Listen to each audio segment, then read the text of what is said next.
आप सभी को मैं नमन करता हूँ। श्री शंकर शिक्षायतन वैदिक शोध संस्थान द्वारा समायोजित राष्ट्रीय संगोष्ठी में आप सभी का हार्दिक स्वागत और अभिनंदन है। इस सत्र में द्वितीय सत्र है शैक्षणिक सत्र का, यह द्वितीय सत्र है। हमारे मध्य इस सत्र की अध्यक्षता कर रहे हैं आदरणीय शुक्ला सर। मैं सर का हार्दिक स्वागत और अभिनंदन करता हूँ। इस कार्यक्रम में हमारे मध्य विराजमान है विशिष्ट वक्ता के रूप में आदरणीय उपाध्याय सर। मैं सर का हार्दिक स्वागत और अभिनंदन करता हूं। हमारे मध्य विराजमान है आदरणीय प्रोफेसर हरीश नागपाल मैडम। मैं आपका हार्दिक स्वागत और अभिनंदन करता हूं। डॉक्टर माधव गोपाल का मैं हार्दिक अभिनंदन और स्वागत करता हूं। मणिशंकर द्विवेदी जी का मैं हार्दिक स्वागत और अभिनंदन करता हूं। इस सत्र में उपस्थित सभी विद्वजनों का मैं हार्दिक स्वागत और अभिनंदन करता हूं। हमारे मध्य विराजमान है जामिया मिलिया इस्लामिया से आदरणीय धनंजय सर। मैं आपका हार्दिक स्वागत अभिनंदन करता हूं। धर्मशाला से आदरणीय कुलदीप कुमार जी हैं। मैं आपका हार्दिक स्वागत और अभिनंदन करता हूं। और अधिक समय न लेते हुए मैं आदरणीय उपाध्याय सर से निवेदन करता हूं कि आप अपने वक्तव्य से हमें उपकृत करने की कृपा करें। आदरणीय उपाध्याय सर। संपूजकानां परिपालकानां जितेन्द्रियाणां च तपोधनानां देशे च राष्ट्रे च कुले च राज्ञां करोतु शान्तिर्भगवान् महेशः। सिन्दूरारुणविग्रहां त्रिनयनां माणिक्यमौलिस्फुरन् तारानायकशेखरामिस्मितमुखीमापीनवक्षोरुहाम् पाणिभ्यामलिपूर्णरत्नचषकं रक्तोत्पलबिभ्रतीं सौम्यां रत्नघटस्थरक्तचरणां ध्यायेत् परामंबिका। परम सम्माननीय इस सत्र की अध्यक्षता कर रहे जवाहरलाल नेहरू विश्वविद्यालय के सुविख्यात आचार्य प्रोफेसर संतोष कुमार शुक्ल जी, साथ ही जितने विद्वान मूर्धन्य दिखाई दे रहे हैं सभी हमारे मित्र हैं, तो सबका नाम ग्रहण न करते हुए एक तंत्रेण मैं सबको नमस्कार करते हुए और अपने विषय का उपस्थापन आप सभी लोगों के समक्ष प्रस्तुत करता हूं। मित्रों, अत्यंत कृपा पूर्वक श्री शंकर शिक्षायतन के द्वारा जो विषय मुझे प्रदान किया गया वह विषय है आषाढ़ी परीक्षा। और आषाढ़ी परीक्षा का विषय मुझे आषाढ़ मास की परीक्षा में सुवृष्टि का अनुमान इस शीर्षक के अंतर्गत प्राप्त हुआ। मित्रों, भारत एक कृषि प्रधान देश है और भारतीय कृषि प्राकृतिक वर्षा पर अधिकांशतः आधारित है। इसलिए ज्योतिष में वृष्टि का अनुमान अनिवार्य हो जाता है, क्योंकि कृषि कार्य में संलग्न जितने भी लोग हैं वो अपने नजदीक के दैवज्ञों से यह जानना चाहते हैं कि इस वर्ष की वृष्टि की स्थिति क्या होगी। इसकी जानकारी से वे लोग अनुकूल फसल का उत्पादन कर सकेंगे और अनावश्यक परेशानियों से भी बच सकेंगे। इसलिए स्वाभाविक है कि इसका जो संबंध है वो लोक से संबंध है, समाज के प्रत्येक व्यक्ति से इसका संबंध है। इसलिए लोक में जो लोग रहते हैं उन लोगों के लिए तो यह अनिवार्य ही होता है, क्योंकि शहर के लोग भले ही ज्योतिषी जी से यह ना पूछते हो कि इस बार वर्षा होगी कि नहीं होगी, लेकिन गांव में अगर कोई ज्योतिषी है या कोई ज्योतिष अगर गांव में चले जाए और विशेषकर उस समय जब आषाढ़ मास का समय हो, ज्येष्ठ मास का अंतिम समय चल रहा हो, जिस समय की किसान बीज वपन की तैयारी करते हैं, तो वो जरूर ये जानना चाहते हैं कि आखिर पतरा में पानी होनी है कि नहीं। हमसे भी कई लोग कहते हैं कि पतरा में पानी होनी है कि नहीं गुरुजी। हम कहे भैया पतरा में पानी हो तो पतरा गल जाएगा, है ना। तो ये जो है बराबर पूछते रहते हैं और ये स्थिति लगभग प्रत्येक व्यक्ति की होती है। तो ज्योतिष के आधार पर किस प्रकार से हम वृष्टि का अनुमान करें, क्योंकि ज्योतिष एक काल विधान शास्त्र है और समय के आधार पर फलादेश का अनुमान करता है। सूर्य सिद्धांत में 9 प्रकार के कालमानों की चर्चा की गई है। ब्राह्म्यम, दिव्यम तथा पैत्रम, प्राजापत्यम च गौरवम, सौरम च सावनम चांद्रम, अरक्ष्य मानानि वै नव। 9 प्रकार के कालमान बतलाए गए हैं, जिसमें ब्रह्म काल, दूसरा है दिव्य काल। दिव्य काल का मतलब देवताओं का काल, पैत्र यानी पितरों का काल, प्राजापत्य यानी मनु इत्यादि का काल, और गौरमम माने बारहस्पत्य काल, सौर काल, सावन काल, चांद्र काल और नक्षत्र काल। ये 9 काल बतलाए गए हैं और इन 9विध कालमानों में सौर, चांद्र, सावन और नक्षत्र, ये 4 मानव के दैनिक उपयोग में आते हैं। बारहस्पत्य काल दैनिक उपयोग में नहीं आता, लेकिन इसका उपयोग षष्ट्यब्द ज्ञान के लिए आवश्यक होता है, क्योंकि जिस प्रकार से अभी एक प्रकरण पंचांगकारों के लिए चल रहा है कि भाई संवत्सर लुप्त हुआ, लुप्त संवत्सर जो विवाद है उसका जो समाधान है वो गुरु के द्वारा ही हो सकता है। तो इस प्रकार से कोई एक संवत्सर आगे बता दे रहा है, कोई एक संवत्सर पीछे बता दे रहा है। तो यह गुरु बृहस्पति अब्द काल के आधार पर ही ऐसे निर्णय हुआ करते। तो सूर्य सिद्धांत करता है कि भाई चतुर्विध व्यवहारो अत्र सौर चंद्राक्ष सावनैः बारहस्पत्येन षष्ट्यब्दम गेयम नान्यस्तु नित्यशः। तो ये 4 जो मान है, ये मान प्रायः अनिवार्य रूप से ज्योतिषी लोग इस समय लोक व्यवहार के रूप में प्रयोग करते हैं, जिसमें कृषि कार्य का आरंभ प्रायः साधारण आदमी भी ये जानता है कि रोहिणी नक्षत्र से कृषि कार्य का आरंभ हो जाता है। रोहिणी नक्षत्र में कृषक बीज वपन का कार्यक्रम प्रारंभ कर देते हैं, यानी खरीफ की फसल जिसे कहते हैं, उस फसल का जो कार्यक्रम है रोहिणी नक्षत्र से शुरू हो जाता है। रोहिणी नक्षत्र का मतलब होता है कि रोहिणी मृक्षरो अर्थ वृखा, तो वृष नक्षत्र होता है।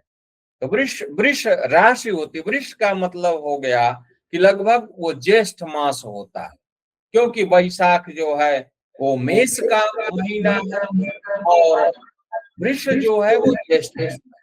तो ज्येष्ठ और आषाढ़ एक क्रम वहां पर चलता है।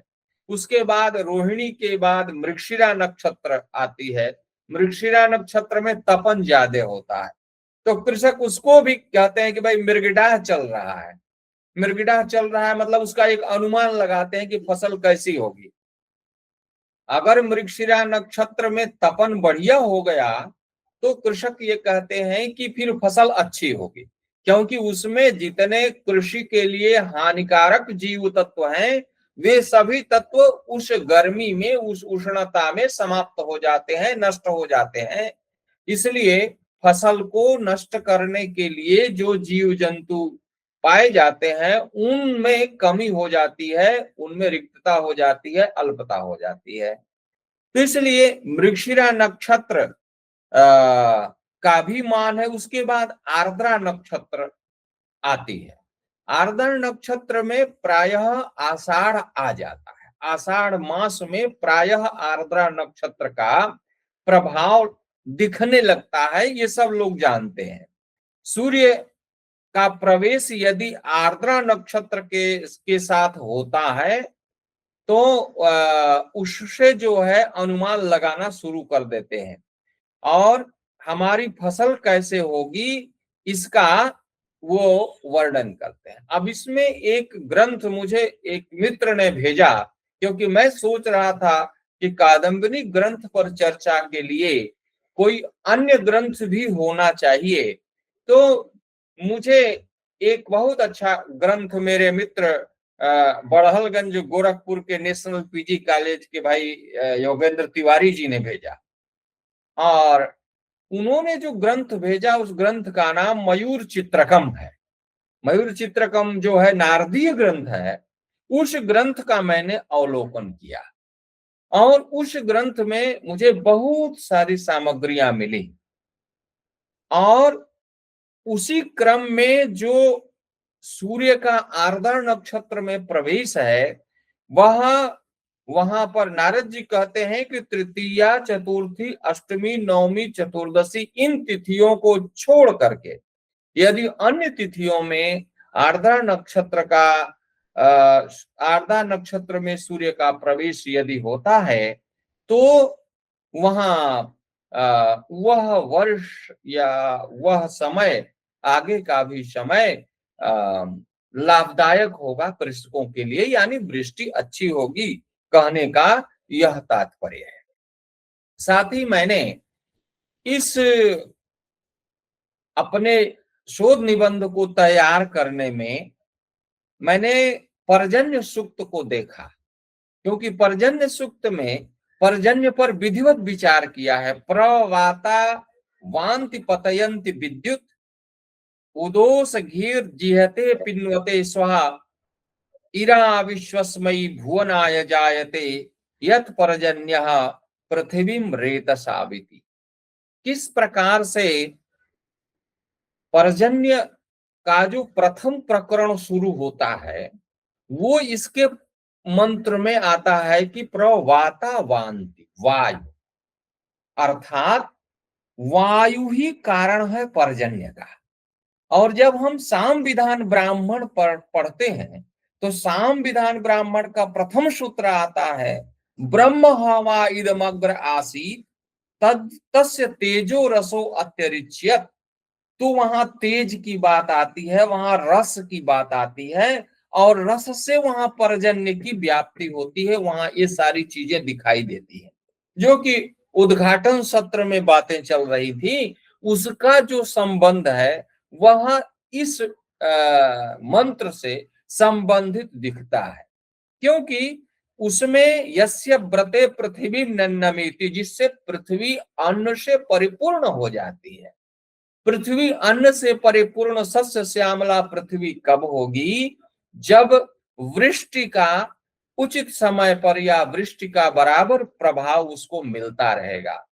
वृष्टि के अभाव में, जल के अभाव में अन्न का उत्पादन नहीं हो सकेगा, यह बात वहां पर बतलाई गई। दिवो न वृष्टिम मरुतो ररिध्वम प्रपिडमंत वृषणो अश्वस्य धारा अरवांग तेन स्तयित्नु नेह्यपो निश्चन असुरः पिता नः, इस प्रकार के और भी कई मंत्र वहां पर देखने को मिले। उस मंत्र को उन मंत्रों को हमने इस आषाढ़ी परीक्षा से देखा, तो मुझे ये पता चला कि वास्तव में आचार्य ओझा जी ने जो कादंबरी नामक ग्रंथ पर काम किया, वह कार्य कितना आवश्यक था।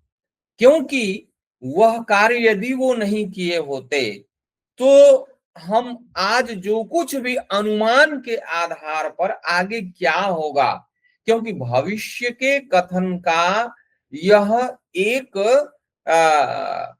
संदेश है।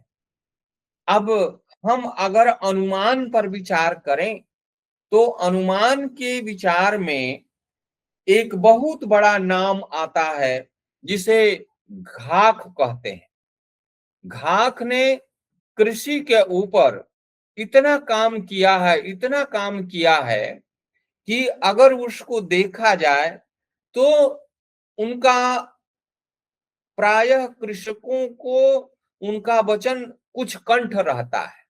श्रावण शुक्ला सप्तमी उदत जो दिखे भान, तब पर है वज्राकार झूरा, इस प्रकार से ऐसे करके लोग उनको घाक और भड्डली, और एक ग्रंथ में तो ये लिखा, एक ग्रंथ का मैं मयूर चित्रकम ही पढ़ रहा था, उसकी प्रस्तावना पढ़ रहा था, तो उसमें प्रस्तावनाकार श्री नारायण शर्मा जो कि कहते हैं कि भाई प्रणम्य भास्करम देवम श्री नारायण शर्मणा भाषा मयूर चित्रस्य ग्रंथस्य प्रवितन्यते।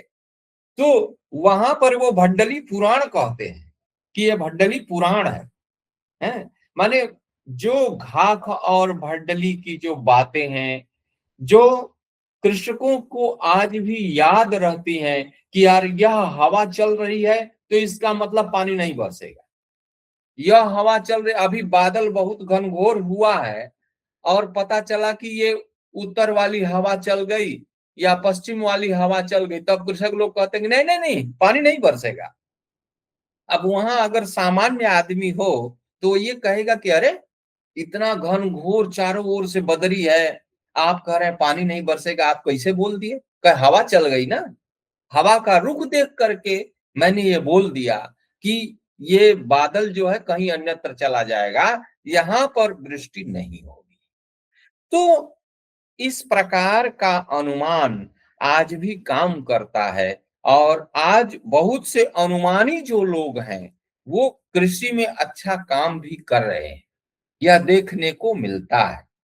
तो इसलिए जब हम इस पर विचार करते हैं तो विचार में आषाढ़ी आषाढ़ी शब्द का तात्पर्य आषाढ़ पूर्णिमा से है।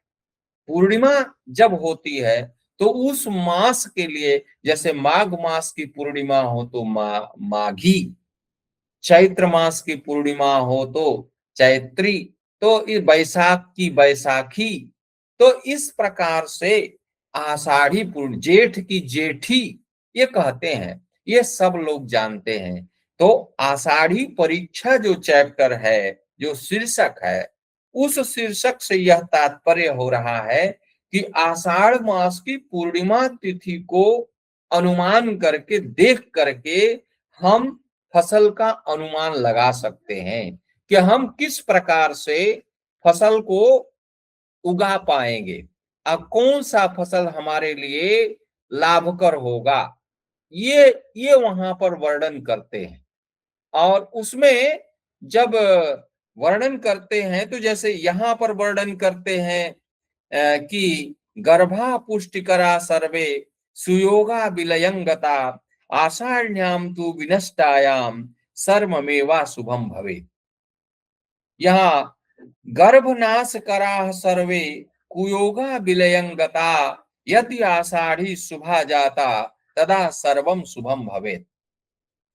आषाढ़ शुक्ल पूर्णिमा के योग यदि सभी खराब हो जाए, देखिए कितना अच्छा एक समन्वय यहाँ पर स्थापित करते हैं। कहते हैं कि आषाढ़ शुक्ल पूर्णिमा के यदि सभी योग खराब हो जाएं तो गर्भ को पुष्ट करने वाले जो योग है, मान लीजिए वो भी अगर नष्ट हो जाए, लेकिन यदि दिन के योग, जो दिन के योग हैं, वो योग अगर सही हो जाए तो कुयोग भी सुयोग बन जाता है। इस अवसर पर मुझे मुहूर्त चिंतामणि का वह श्लोक आता है, याद स्मरण में आ रहा है। वहां ग्रंथकार कहते हैं, वहां एक प्रश्न उठाते हैं। प्रश्न ये उठाते हैं श्री राम दैवज्ञ से कि बताइए कि कुछ दिन हम पंचांग देखते हैं तो पंक्ति में कुछ जो है सुयोग आ जाते हैं और कुछ कुयोग आ जाते हैं, तो हम किस दिन बताएं कि इस दिन बढ़िया है, इस दिन खराब है, कैसे निर्णय करें? तो वहां पर बड़ा अच्छा वो उत्तर देते हैं कि अयोगे सुयोगो पिचे तदानिम अयोगम निहत्ते सिद्धिम तनोति परे लग्न शुद्ध्या कुयोग आदिनाशम दिनार्धोत्तरम विष्टि पूर्वम च सस्ता। इस प्रकरण में वो कहते हैं कि आप अनुमान करिए कि अयोग कितना है और सुयोग कितना है। कुयोग और सुयोग को दोनों की गणना कर लीजिए, और गणना करने के बाद यदि सुयोग अच्छा है, सुयोग ज्यादा है, तो आप उस दिन भविष्यवाणी कर दीजिए कि आज अच्छा है। उसी तरीके से ये कहते हैं कि भाई आषाढ़ पूर्णिमा को यदि योग खराब हो जाए तो ऐसी स्थिति में हम क्या फलादेश करेंगे? तो कहते हैं कि देखिए, जिस दिन का आपको फलादेश करना हो, आप उस दिन के योग को देखिए, और उस दिन यदि सुयोग मिल जाता है तो ऐसी स्थिति में आप क्या करिए, उसकी शुभ व्याख्या कर डालिए, यानी शुभता की प्राप्ति होगी, वृष्टि की प्राप्ति होगी। इस प्रकार का एक अनुमान लगाया जा सकता है।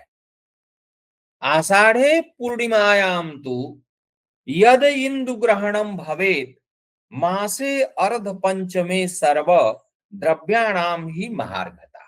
इस ग्रंथ में महार्घता और सहार्घता दोनों की बात की गई है।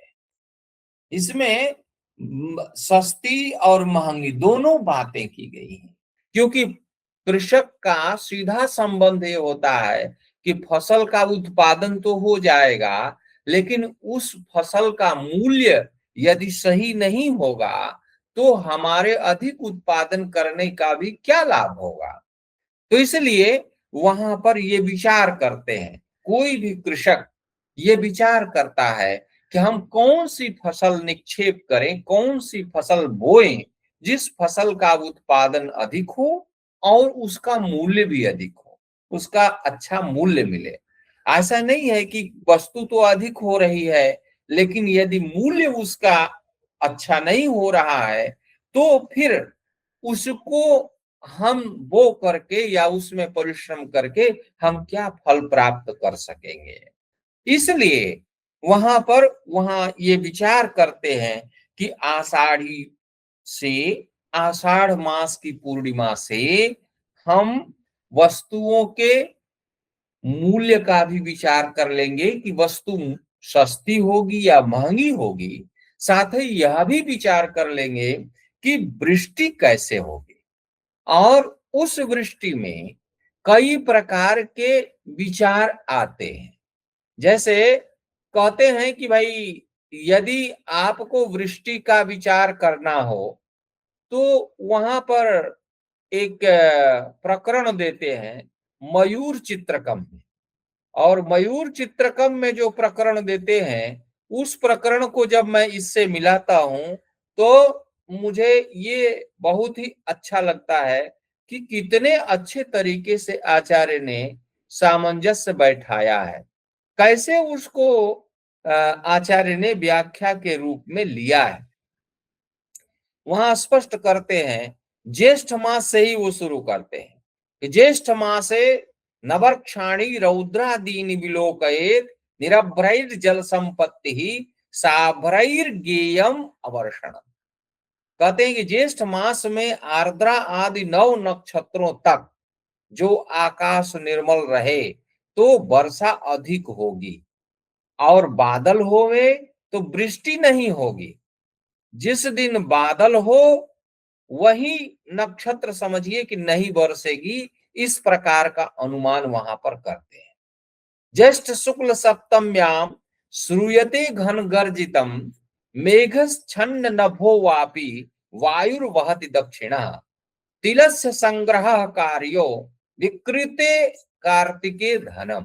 कहते हैं ज्येष्ठ शुक्ल सप्तमी को जो मेघ यानी बादल गरजेगा और बादल आकाश में छाए रहेंगे, आच्छादित रहेंगे, दक्षिण की हवा चलेगी, दक्षिण की पवन चले, तो तिलों का संग्रह करके रखिए, क्योंकि कार्तिक मास में तिल बेचने से अधिक लाभ होगा। इसका मतलब कि आगे तिलों का जो उत्पादन होगा अगली फसल में, वह अत्यंत अधिक होगा, अच्छा होगा और उसका लाभ मिलेगा। आषाढ़ मास के वहां पर उन्होंने 6वें अध्याय में आषाढ़ मास का पूरा वर्णन ही कर दिया है। उनका मयूर चित्रकम का 69वां श्लोक है कि आषाढ़ मासे शीत पंचमी तिथौ रव्यादिवारेषु यथा क्रमेण स्यादल्प वृष्टिर विपुला च वृष्टिर युद्धम शुभम क्षेम सुखे च नासा। वहां ये स्पष्ट करते हैं, आषाढ़ शुक्ल पंचमी को लेकर वो काफी वर्णन करते हैं और कहते हैं कि पंचमी को रविवार हो तो समझिए कि वर्षा बहुत अच्छी होगी, चंद्रवार हो तो और अधिक होगी, मंगलवार हो तो वर्षा नहीं होगी और बुधवार हो तो शुभ होगा, गुरुवार हो तो क्षेम होगा, रक्षण होगा, शुक्रवार हो तो सुख होगा और शनिवार हो तो हानि होगी। साथ ही कहते हैं कि आषाढ़ मासे शुक्ल पंचम्याम शुभवारे शुभेक्षिते संपूर्ण निखिला धात्री धन धान्या कुला धारा। आषाढ़ मास के शुक्ल पक्ष की पंचमी के दिन यदि शुभ वार हो और उस पर शुभ ग्रह की दृष्टि हो तो संपूर्ण पृथ्वी धन और धान्य से परिपूर्ण हो जाती है। क्रूर ग्रह युते वारे लग्ने क्रूरे क्षिते तथा दुर्भिक्षम मरणम व्याधिस चौर बाधा सताम सता। कहते हैं कि यदि क्रूर ग्रह से युक्त हो जाए, क्रूर ग्रहों की स्थिति बन जाए तथा लग्न पर क्रूर ग्रह की दृष्टि हो और आषाढ़ शुक्ल पंचमी हो, तो आप उस समय यह फलादेश कर सकते हैं कि दुर्भिक्ष, मरण, रोग और सज्जनों को चोरों से भय होता है। दुर्भिक्ष की वहां बात करते हैं, साथ ही मरण, मरने की भी बात करते हैं, रोग की भी बात करते हैं और चोरों से, अभाव में ही चोरों का भय होता है। तो इन सब सारी चीजों से वहां पर स्पष्ट करते हैं कि किस प्रकार से हम आषाढ़ मास से एक एक दिन से हम अनुमान लगा सकते हैं कि वृष्टि होगी या नहीं होगी। दुर्भिक्ष के संबंध में यहाँ इसमें लिखते हैं कि यदि तत्रामलश्चंद्र परिवेशयुते थवा तदातिमात्रम दुर्भिक्षम तत्र देशे भिजायते। कादम्बिनी में 421वें श्लोक में ये वर्णन करते हैं कि जिस देश के अंदर आषाढ़ पूर्णिमा को चंद्रमा निर्बल हो, मंडल युक्त हो और ऐसी स्थिति में अगर बना हो, मंडल से युक्त हो, तो घोर दुर्भिक्ष होता है, दुर्भिक्ष का काल होता है। इसलिए कृषक लोग उसका विचार करके और पालन करें और उसे आगे जाए। साथ ही वहां उस दिन कौन सी नक्षत्र है, उस नक्षत्र पर विचार करते हैं। कहते हैं कि आषाढ़े पूर्णिमायाम तु मूलभम यदि दृश्यते, भम नाम नक्षत्रम है। तो कहा कि आषाढ़ की पूर्णिमा को यदि मूल नक्षत्र है तो यावदेव भवेन मूलम तावत दुर्भिक्षम आदिशेत, जब तक मूल की स्थिति बनी हो, यानी उस दिन जितनी घड़ी मूल रहेगा उन घड़ियों में दुर्भिक्ष होगा, और दुर्भिक्ष संख्या विश्वा के आधार पर होगा। प्रत्येक वस्तु की विश्वा का ग्रंथकारों ने, आचार्यों ने अनुमान किया है, और विश्वा के द्वारा ही वो सारी चीजों का अनुमान करते। मैं यहाँ थोड़ा उसको विंशोपक का वर्णन करना चाहता हूँ। ये विश्वा क्या है? कहा मकरंद प्रकाश के अनुसार प्रत्येक वस्तु के अलग अलग विश्वा का वर्णन किया है। जैसे वर्षा का विश्वा 11, अब 11 से अधिक होगा तब ही जाकर के वर्षा का लक्षण आएगा। यदि उससे कम होगा तो समझिए कि अकाल पड़ेगा, झूरा पड़ेगा। उसी तरह धान्य है, शील है, तृण है, उष्ण है, वायु है, प्रजावृद्धि, प्रजाक्षय, विग्रह, क्षुधा, माने बहुत सारी चीजों का एक मकरंद प्रकाशकार ने एक लिस्ट बनाया है, एक सूची बनाया है, और उस सूची के आधार पर उन्होंने उसका विश्वा निर्धारण किया है। यहाँ भी आचार्य मधुसूदन ओझा कादम्बिनी के माध्यम से विश्वा का ही निर्धारण कर रहे हैं कि किस प्रकार से आप उसका विश्वा निर्धारण करिए, क्योंकि जितना घड़ी मूल रहेगा उन घड़ियों का 3/3 कर दीजिए, जितना आए उतना विश्वा कर दीजिए, और वो जो विश्वा आएगा उस विश्वा को आप देखेंगे तो 11 से कम होगा, तो कहते हैं कि उससे आप दुर्भिक्ष का अनुमान लगा लीजिए। यदि विश्वा अधिक रहेगा तो उतना दुर्भिक्ष नहीं, लेकिन थोड़ी वृष्टि होगी, ऐसा आप अनुमान लगा सकते हैं, फलादेश कर सकते हैं। साथ ही कहते हैं कि आषाढ़्याम यदि मूलम स्यात् उत्तराषाढ़मेव वा आवर्षम मध्यमम धान्यम देशे सर्वत्र जायते। कहते हैं आषाढ़ पूर्णिमा में मूल अथवा उत्तराषाढ़ा नक्षत्र के होने से साल भर संपूर्ण देश में धान्य मध्यम होता है। अब यहाँ दो चीजें आ गई कि वहां तो कहते हैं कि जितना घड़ी मूल रहेगा उसका विश्वा बना दीजिए और उससे जो है दुर्भिक्ष का आकलन कर लीजिए, और यहाँ कहते हैं कि वर्षा जो है वो क्या होगी, धान्य जो है वो मध्यम होगा। मध्यम का मतलब क्या है? कहा जो हमने विश्वा बनाया उस विश्वा में यदि मूल का घटीफल अधिक चल जाता है, मूल जो है अधिक समय तक वहां विराजमान रहती है, तो ऐसी स्थिति में जो है आप मध्यम का फलादेश कर सकते हैं, यानी मध्यम वर्षा, बहुत अधिक नहीं होगी, बहुत कम भी नहीं होगी। और फिर वहां पर कहते हैं कि पूर्वाषाढ़ा यदा साढ़्याम तदा वर्षे शुभम भवेत् आवर्षम धान्य निष्पत्ति प्रजापि सुख मेधते। ये वर्णन करते हैं कि आषाढ़ पूर्णिमा में पूर्वाषाढ़ा नक्षत्र हो और ऐसी स्थिति अगर बनती है तो साल भर तक खूब धान्य पैदा होगा, साल भर प्रजा में सुख की वृद्धि होगी और वर्षा शुभ होगी। शुक्लाषाढ़े चतुर्दश्याम पूर्णिमा घटिकाधिका समर्घम स्यात् समम साम्ये शून्य पाते तो निष्कर्ष। कहते हैं कि शुक्ल पक्ष चतुर्दशी, आषाढ़ शुक्ल चतुर्दशी में पूर्णिमा की घड़ियां अधिक हो, पूर्णिमा की घटी अगर अधिक हो जाए, कभी कभी क्या होता है कि चतुर्दशी थोड़े ही काल तक भोग करती है और उसके बाद पूर्णिमा लग जाता है। तो अगर ऐसी स्थिति बनती है, अब उसमें भी प्रश्न खड़ा कर देते हैं भाई तो व्रत की कथा कब होगी, आज होगी कि कल होगी। जैसे आज भी कई लोगों की स्थिति है कि भाई एकादशी आज है कि काल है। तो ऐसी स्थिति जब बनती है तो वहां पर जो निर्णय होते हैं वो निर्णय कुछ कर्म काल के आधार पर होते हैं, क्योंकि कौन सा कर्म करना है उस कर्म का काल क्या है।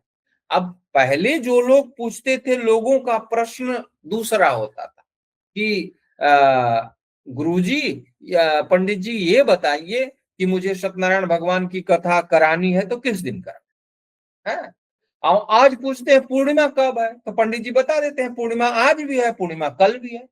अब लो, अब इसलिए कि कुछ कर्म ऐसे हैं जो बाद में होने वाले हैं, कुछ कर्म हैं जो पहले होने वाले।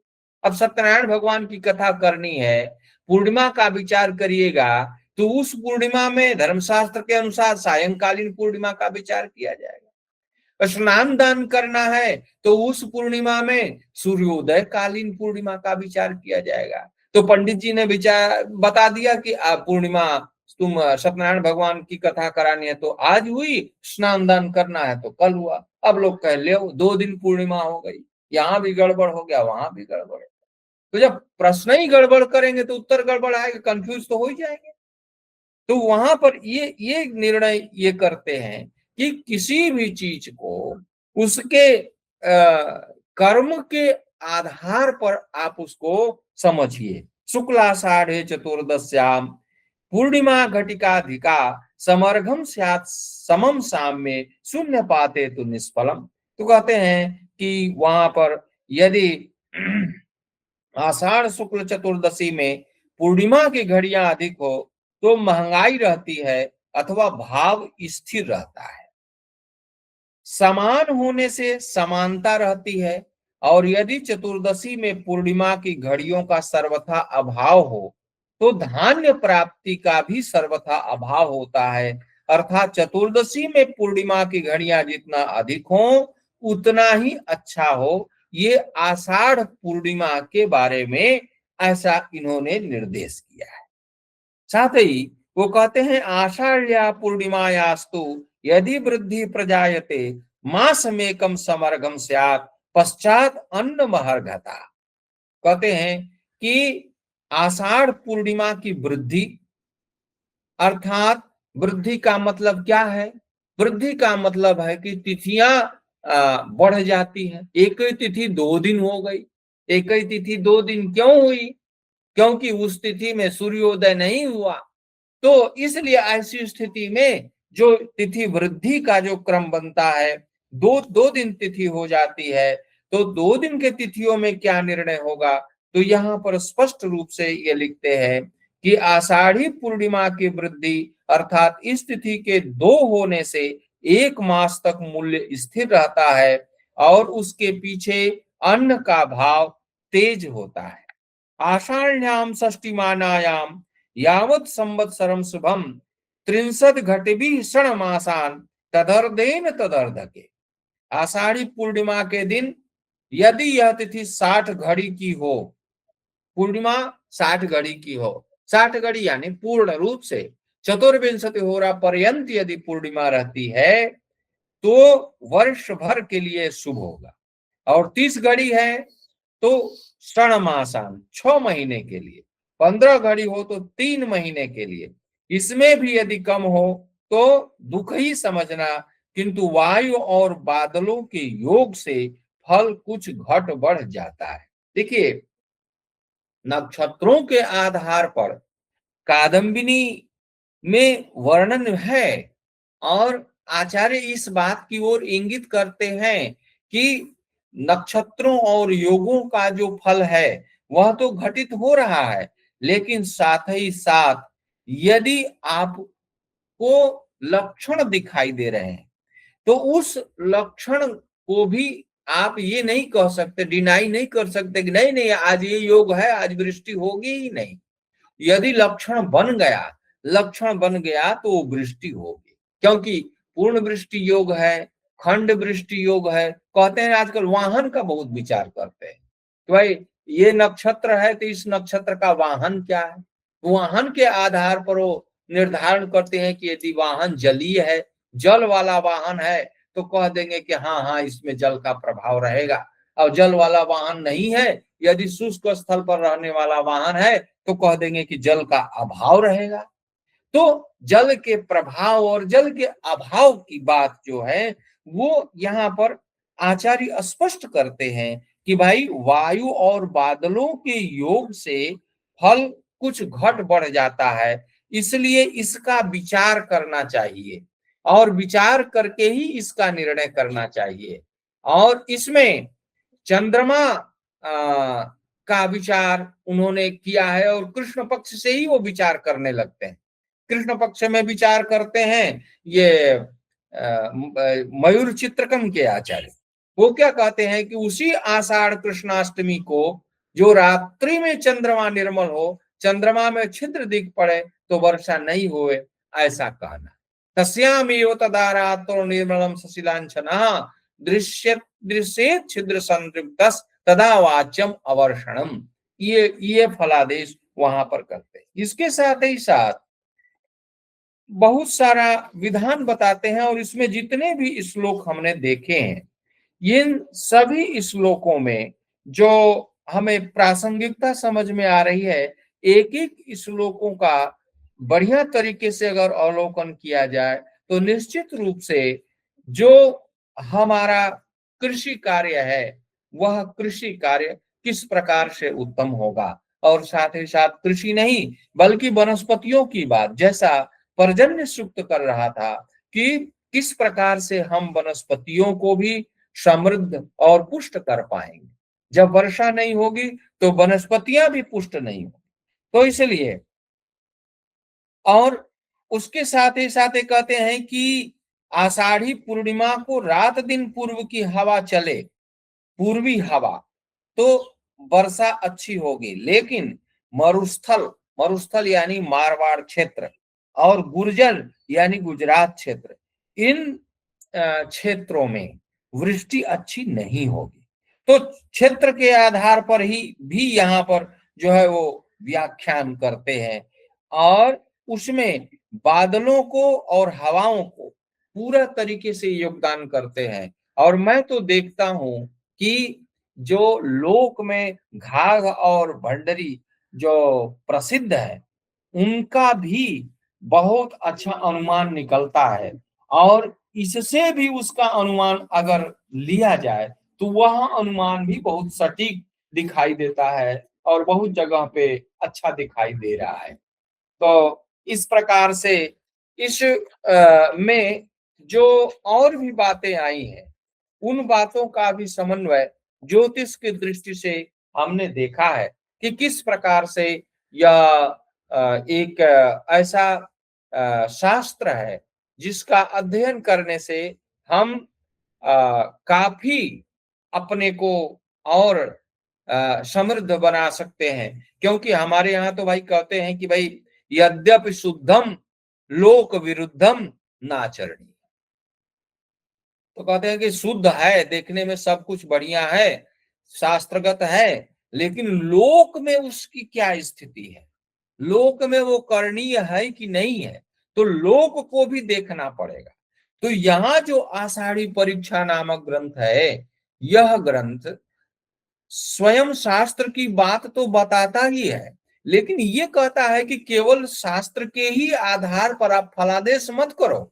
आप इस चीज का फलादेश करने के लिए लोक को भी अपनी दृष्टि में रखिए और लोक को दृष्टि में रखते हुए आप फलादेश करिए। यदि आप ऐसा करेंगे तो शायद आप इस चीज का अनुमान ठीक ढंग से लगा पाएंगे। और यदि अनुमान ठीक ढंग से लग जाएगा तो आप उसके आधार पर जो कार्य करेंगे वो कार्य आपका सफल हो जाएगा। क्योंकि यही तो है कार्य, कारण कार्य भाव है ना, तो इसकी प्राप्ति हो जाएगी। तो इस तरीके से आषाढ़ी परीक्षा नामक ग्रंथ को मुझे आप लोगों ने जो प्रदान किया और पढ़ने का अवसर दिया, इस अवसर के लिए मैं श्री शंकर शिक्षायतन और साथ ही साथ उस परिवार के जितने भी लोग हैं, सभी लोगों के लिए मैं आभार प्रकट करता हूं कि एक शास्त्रीय और लौकिक दोनों को मिला करके चिंतन करने का आपने अवसर प्रदान किया। इसमें मेरे मति में जो उपस्थित हुआ मैंने आपके समक्ष उपस्थित किया। अन्य भी बातें बहुत लंबी न हो जाएं, क्योंकि मुझे लगता है कि मुझे जो समय प्रदान किया गया है वह समय पूर्ण हो गया है। तो इसलिए मैं अपनी वाणी को यहीं विराम देता हूँ। आप सभी लोगों को बहुत-बहुत धन्यवाद। नमस्कार।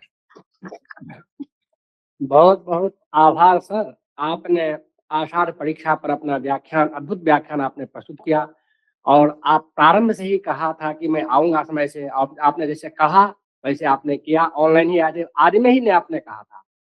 आपके प्रति मैं धन्यवाद समर्पित करता हूँ और अग्रिम वक्ता के रूप में हमारे मध्य विराजमान हैं आदरणीय हरीश नागपाल मैडम। आप किरोड़ीमल महाविद्यालय के संस्कृत विभाग में आचार्य हैं। आप व्याख्यान के लिए उपस्थित हैं। मैं डॉक्टर मणिशंकर द्विवेदी जी से निवेदन करता हूं कि आप आदरणीय प्रोफेसर हरीश नागपाल को अंग वस्त्र एवं से सम्मानित करने की कृपा करें।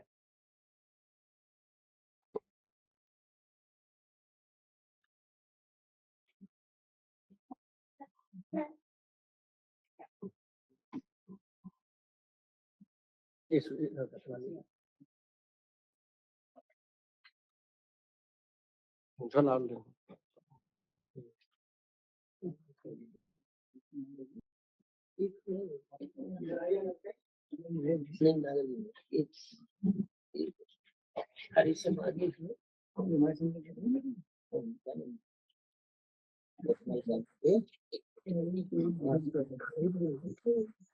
इसमें झोला आगे बच्चों को भी दीजिए और आप उनको बाहर को पास कुछ नहीं है। एक और निकाल के दीजिए। अब मैं निवेदन करता हूँ मणिशंकर द्विवेदी जी से कि सनातन धर्म महाविद्यालय दिल्ली विश्वविद्यालय के आचार्य आदरणीय डॉक्टर माधव गोपाल को अंग वस्त्र प्रदान करने की कृपा करें।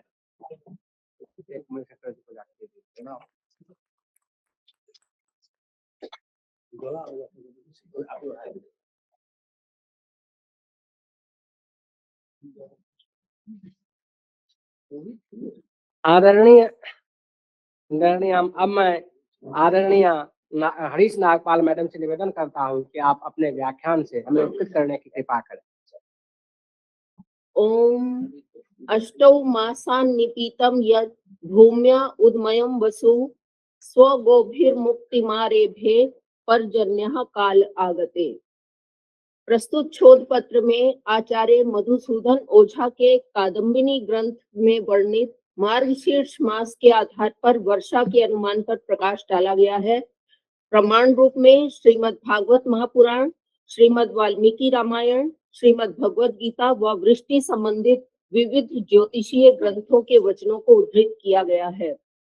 शास्त्रीय प्रमाणों के आधार पर यह सिद्ध किया गया है कि मार्गशीर्ष मास में सूर्य रश्मियों द्वारा द्यौ अथवा आकाश रूपी स्त्री में स्थापित गर्भ किस काल में प्रसूत होता है। वृष्टि सृष्टि चक्र का अभिन्न अंग है। सृष्टि चक्र यज्ञ कर्म है। पर्जन्य यज्ञ कर्म से उत्पन्न होता है। अन्न पर्जन्य से उत्पन्न होता है व अन्न से भूत प्राणियों का जीवन रहता है। पुनः ये प्राणी यज्ञ कर्म में प्रवृत्त होते हैं। श्रीमद् भगवद गीता में कहा है, अन्नाद भवन्ति भूतानि पर्जन्यादन्न संभवः यज्ञात भवति पर्जन्यो यज्ञः कर्म समुद्भवः। इसको इस यज्ञ कर्म चक्र के माध्यम से भी समझ सकते हैं। अब इस शोध पत्र को आरंभ करने से पूर्व कतिपय ज्योतिषीय जानकारी ज्ञातव्य है। पहला कि चंद्रमा एक नक्षत्र पर एक दिन में तथा सूर्य 13 दिन में एक नक्षत्र में रहता है। इसके साथ ही पूर्णिमांत व अमांत मास के विषय में भी जानना अनिवार्य है। पूर्णिमांत मास में मासारंभ कृष्ण पक्ष की प्रतिपदा से आरंभ हो शुक्ल पूर्णिमा पर मासांत होता है। पूर्णिमा में चंद्रमा जिस नक्षत्र में होता है उसी नक्षत्र के आधार पर मास का नाम होता है।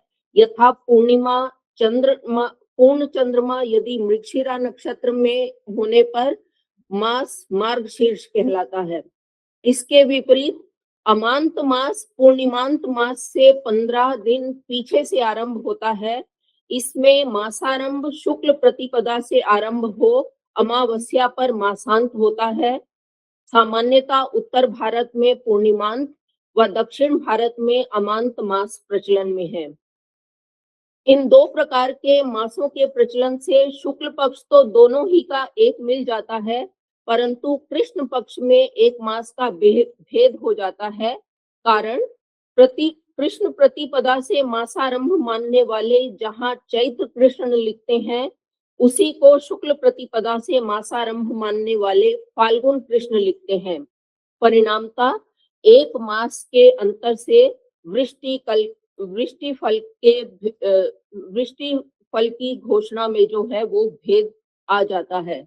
इसके अतिरिक्त यह नक्षत्र चार्ट भी ध्यातव्य है, जिसमें 27 नक्षत्रों को 12 राशियों सहित बताया गया है।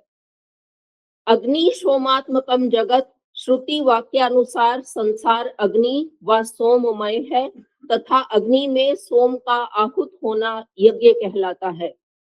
वेद में दो प्रकार के पदार्थ प्रतिपादित हैं, ऋत व सत्य।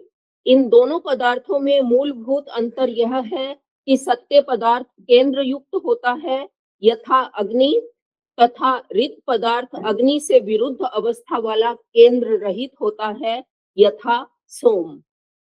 सोम गर्भित अग्नि ही पिंड रूप है। जल, वायु व सोम एक ही जाति के पदार्थ हैं। घनावस्था का सोम जल, तरलावस्था वाला सोम वायु तथा विरलावस्था वाला सोम ही कहलाता है। अब कोई भी घटना बिना निमित्त के नहीं होती। घटना के निमित्त का पूर्व ज्ञान होने पर तत्त घटना से लाभ लिया जा सकता है। इसी प्रकार वृष्टि विद्या बोधक निमित्त शास्त्र का सम्यक ज्ञान होने पर सूर्य किरणों द्वारा पृथ्वी जल को ग्रहण करने पर वह जल कितनी मात्रा में, कब और कहाँ बरसेगा, इस वृष्टि का समुचित लाभ लिया जा सकता है। इन्हीं सब बातों का सम्यक विवेचन आचार्य मधुसूदन ओझा द्वारा अपने ग्रंथ पर्जन्य शास्त्र में किया गया है। पर्जन्य शास्त्र में वर्षा के निमित्त भौम, अंतरिक्ष, दिव्य और मिश्र ये 4 प्रकार हैं, जिनमें पूर्व निमित्त की अपेक्षा उत्तरोत्तर निमित्त एक दूसरे से अधिक बलवान है। भौम निमित्त यथा देश, मनुष्य, पशु, पक्षी, कीट, पतंग प्रभृति भौतिक पदार्थों से वर्षा का ज्ञान होना। अंतरिक्ष निमित्त यथा वायु, मेघ, विद्युत, गर्जन, तर्जन, संध्या, दिग्दाह, प्रतिसूर्य, तारा, कुंडल, आंधी, गंधर्व नगर, इंद्रधनुष, वायु धारणा आदि से वर्षा का ज्ञान होना। दिव्य निमित्त सूर्य चंद्र ग्रहण, उच्छल तारे, सूर्य के चिन्ह, सप्त नाड़ी चक्र, ग्रहों का उदयास्त, संक्रांति आदि से वर्षा का ज्ञान होना। और मिश्र निमित्त कार्तिक से आश्विन तक के 12 मासों के प्रत्येक दिनों तथा विशेष रूप से अक्षय तृतीया, आषाढ़ी पूर्णिमा, होलिका आदि के शकुनों तथा उपर्युक्त चिन्हों से वर्षा का ज्ञान होना। अब कादम्बनी ग्रंथ जो है वो इसी पर्जन्य शास्त्र जो निमित्त शास्त्र है इसका एक भाग है, और कादम्बनी का अर्थ मेघमाला है। अब सर्वप्रथम हम वृष्टि गर्भ धारण की प्रक्रिया को समझते हैं। तो जिस प्रकार स्त्री का गर्भ समय पर प्रसूत होता है, ठीक वैसे ही द्यौ रूपी स्त्री में सूर्य रश्मियों से स्थापित गर्भ अष्ट या नवमास अर्थात कार्तिक शुक्ल प्रतिपदा से आषाढ़ शुक्ल प्रतिपदा के अनंतर प्रसूत होता है, जिसे वर्षा ऋतु या चातुर्मास कहते हैं। वाल्मीकि रामायण के किष्किंधा कांड में भी वर्णन आता है, नवमास धृतम गर्भम भास्करस्य गभस्ति भी पीत्वा रसम समुद्राणाम द्यौः प्रसूते रसायनम। सूर्य अपनी किरणों द्वारा नदी, समुद्र, पृथ्वी एवं प्राणियों के शरीर में स्थित इस तरह 4 प्रकार के जल को ग्रहण करता है। अपनी तीक्ष्ण किरणों से सूर्य पृथ्वी से जल को लेकर सोम को पुष्ट करता है, और वह सोम वायु नाड़ियों में विद्यमान जल के द्वारा आकाश में धूम, अग्नि एवं वायु की मूर्ति वाले बादलों में इतस्ततः घूमता है तथा बादलों का जल वायु से प्रेरित होकर पृथ्वी पर पुनः आता है। तो आकाश, चंद्रमा से वायु, सफेद बादल, बिजली, गर्जना एवं अल्प वृष्टि के द्वारा गर्भ धारण करता है। इन पांचों लक्षणों के दिखाई देने से आकाश में गर्भ धारण समझना चाहिए। इन पांचों में से जितने भी कम लक्षण हो उतनी ही गर्भ में कमी होती है। चंद्रमा सोम के कारण शीत प्रकृति का है। जिस नक्षत्र काल में सूर्य की किरणों द्वारा जल आकाश में जाता है, यदि उसी नक्षत्र पर चंद्रमा भी है तो वह जल उसी शीत के प्रभाव से वहां स्थिर हो जाता है। वह यही गर्भ धारण कहलाता है। परंतु यदि सूर्य और चंद्रमा के मध्य में अग्नि संबंधी ग्रह जैसे मंगल अथवा वायु संबंधी ग्रह जैसे शनि आदि आ जाएं, तो चंद्रमा उस गर्भ को धारण नहीं कर पाता, क्योंकि इन अग्नि वायु संबंधी ग्रहों के कारण उसका प्रभाव कम हो जाता है। और यदि उस समय गर्भ रह भी गया तो कुछ दिनों में उसका पात हो जाएगा। चंद्रमा गर्भ धारण करवाता है, अतः वेद में कहा है सोमो वै रेतोधा। शीतकाल वर्षा का गर्भकाल, उष्ण काल गर्भ पोषण अथवा दोहद काल तथा वर्षा काल प्रसव काल माना जाता है। किस मास से शीतकाल, उष्ण काल व वर्षा काल माना जाए, इस विषय में विद्वानों में मतभेद है। अब मार्गशीर्ष मास की बात करते हैं तो श्रीमद् भगवद गीता में भगवान कृष्ण ने मार्गशीर्ष मास को स्वयं अपनी विभूति बताया है। मासा नाम मार्गशीर्षोहम। कादम्बनी ग्रंथ में इस मास की वृष्टि संबंधित कुछ सामान्य जानकारी तो यह है कि मार्गशीर्ष, पौष और माघ में यदि सूर्य और चंद्र बर्फ के गिरने से मैले हों, तांबे के रंग के समान हों, तो आषाढ़ शुक्ल सप्तमी से 3 दिन तक वृष्टि होती है।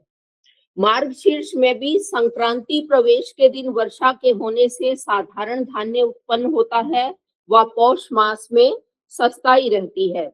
कादम्बनी ग्रंथ में इस मास की वृष्टि संबंधित विशिष्ट जानकारी इस प्रकार है, जो कारिका संख्या 19 से 40 तक में दी गई है।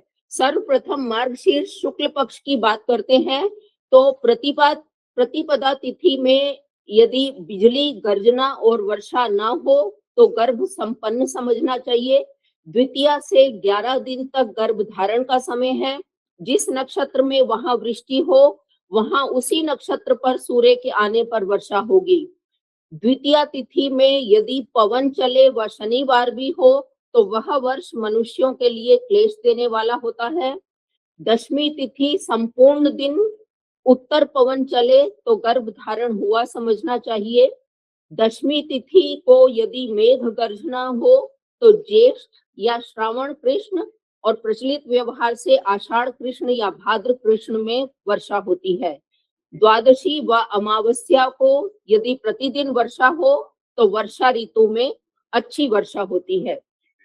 अब मार्गशीर्ष कृष्ण पक्ष की बात करते हैं तो चतुर्थी से 9 दिन तक गर्भ धारण की तिथियां हैं।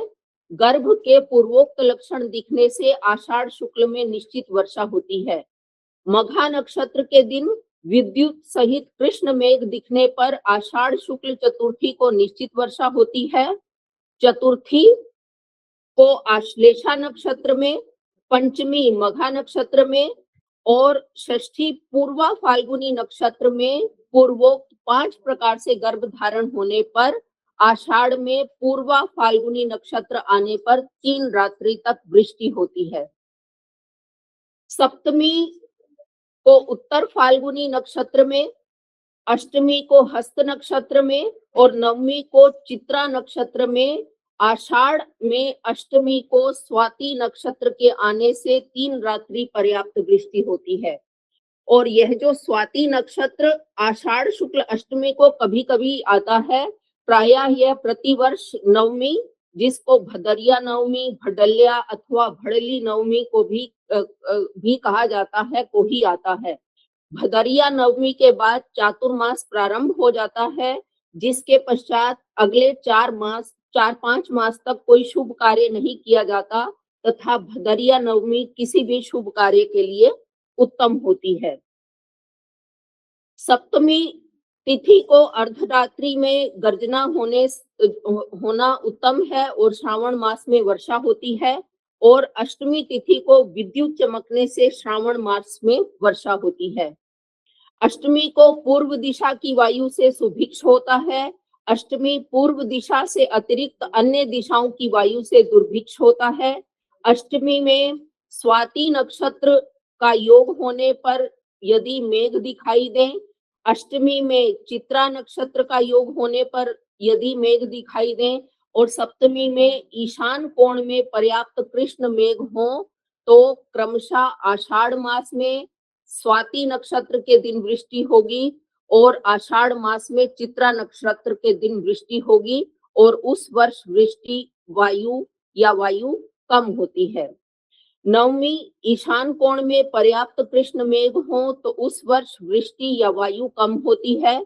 दशमी में रात्रि में वर्षा होने से भाद्रपद मास में पर्याप्त वर्षा होती है। एकादशी दिन में दक्षिण पवन चले व मेघ विद्युत हो तो दुर्भिक्ष पड़ता है।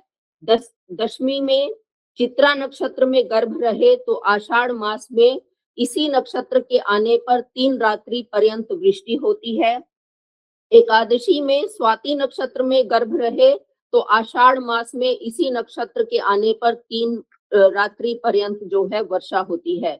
द्वादशी में विशाखा नक्षत्र में गर्भ रहे तो आषाढ़ मास में इसी नक्षत्र के आने पर 3 रात्रि तक वृष्टि होती है और द्वादशी, त्रयोदशी, चतुर्दशी और अमावस्या को यदि चारों दिशाओं की पवन चले तो आषाढ़ में वर्षा होती है। चतुर्दशी या अमावस्या में यदि सूर्य मेघों से ढका हो तो धान्य की महंगाई रहती है। अमावस्या को मूल नक्षत्र के होने से सस्ताई होती है। अमावस्या ज्येष्ठा नक्षत्र के होने से महंगाई और अमावस्या को यदि शनि, रवि, मंगलवार होता है तो टिड्डियों के द्वारा अकाल पड़ता है। तो इस प्रकार उपसंहार रूप से हम कह सकते हैं कि आचार्य मधुसूदन ओझा के कादम्बनी ग्रंथ में वर्णित मार्गशीर्ष मास के आधार पर वर्षा के अनुमान के इस विहंगम विवेचन व शास्त्रीय प्रमाणों से यह सुस्पष्ट है कि शुक्ल पक्ष व कृष्ण पक्ष की विभिन्न तिथि व नक्षत्रों में व उपर्युक्त लक्षणों से युक्त मेघ में गर्भ धारण की प्रक्रिया के परिणाम स्वरूप कब, कहाँ और कितनी मात्रा में वृष्टि होती है। कादम्बनी जैसे महनीय ज्योतिष ग्रंथ के सम्यक अध्ययन से हम वृष्टि संबंधित सटीक भविष्यवाणी करके निसंदेह हम राष्ट्र को लाभान्वित कर सकते हैं। अस्तु, शुक्ल यजुर्वेद की इसी प्रार्थना से हम राष्ट्र कल्याण भावना की कामना करते हैं कि जब जब हमें आवश्यकता हो तब तब मेघ वृष्टि हो, हमारी औषधियां फल से युक्त होकर पके, हमें अप्राप्त वस्तुओं की प्राप्ति व योग व प्राप्त वस्तुओं की रक्षा उत्तम रीति से होती रहे। निकामे निकामे नः पर्जन्यो वर्षतु, फलवत्यो न औषधयः पच्यन्ताम, योग क्षेमो नः कल्पताम। धन्यवाद। इसके साथ ही श्री शंकर शिक्षायतन वैदिक शोध संस्थान के प्रति मैं अपनी कृतज्ञता ज्ञापित करती हूँ तथा प्रोफेसर संतोष कुमार शुक्ल सर, विमल जी के प्रति और मणिशंकर द्विवेदी जी के प्रति अपना हार्दिक आभार व धन्यता ज्ञापित करती हूँ। धन्यवाद। श्री कृष्ण अर्पणमस्तु। बहुत बहुत आभार मैडम, आपने बहुत सुंदर व्याख्यान प्रस्तुत किया है। आपके व्याख्यान से हम लोग उपकृत हैं, लाभान्वित हैं। आज हमारे मध्य अतिथि के रूप में विराजमान है आदरणीय शर्मा सर। आप संस्कृत संवाद के संस्थापक हैं, प्रकाशक हैं। आपसे कई बार मेरी बातचीत हुई है। आज सद्य आपका दर्शन मैं प्राप्त किया हूं। आपको मैं नमन करता हूं और आदरणीय मणिशंकर द्विवेदी जी से निवेदन करता हूं कि आप शर्मा जी को अंग वस्त्र प्रदान करके सम्मानित करने की कृपा करें।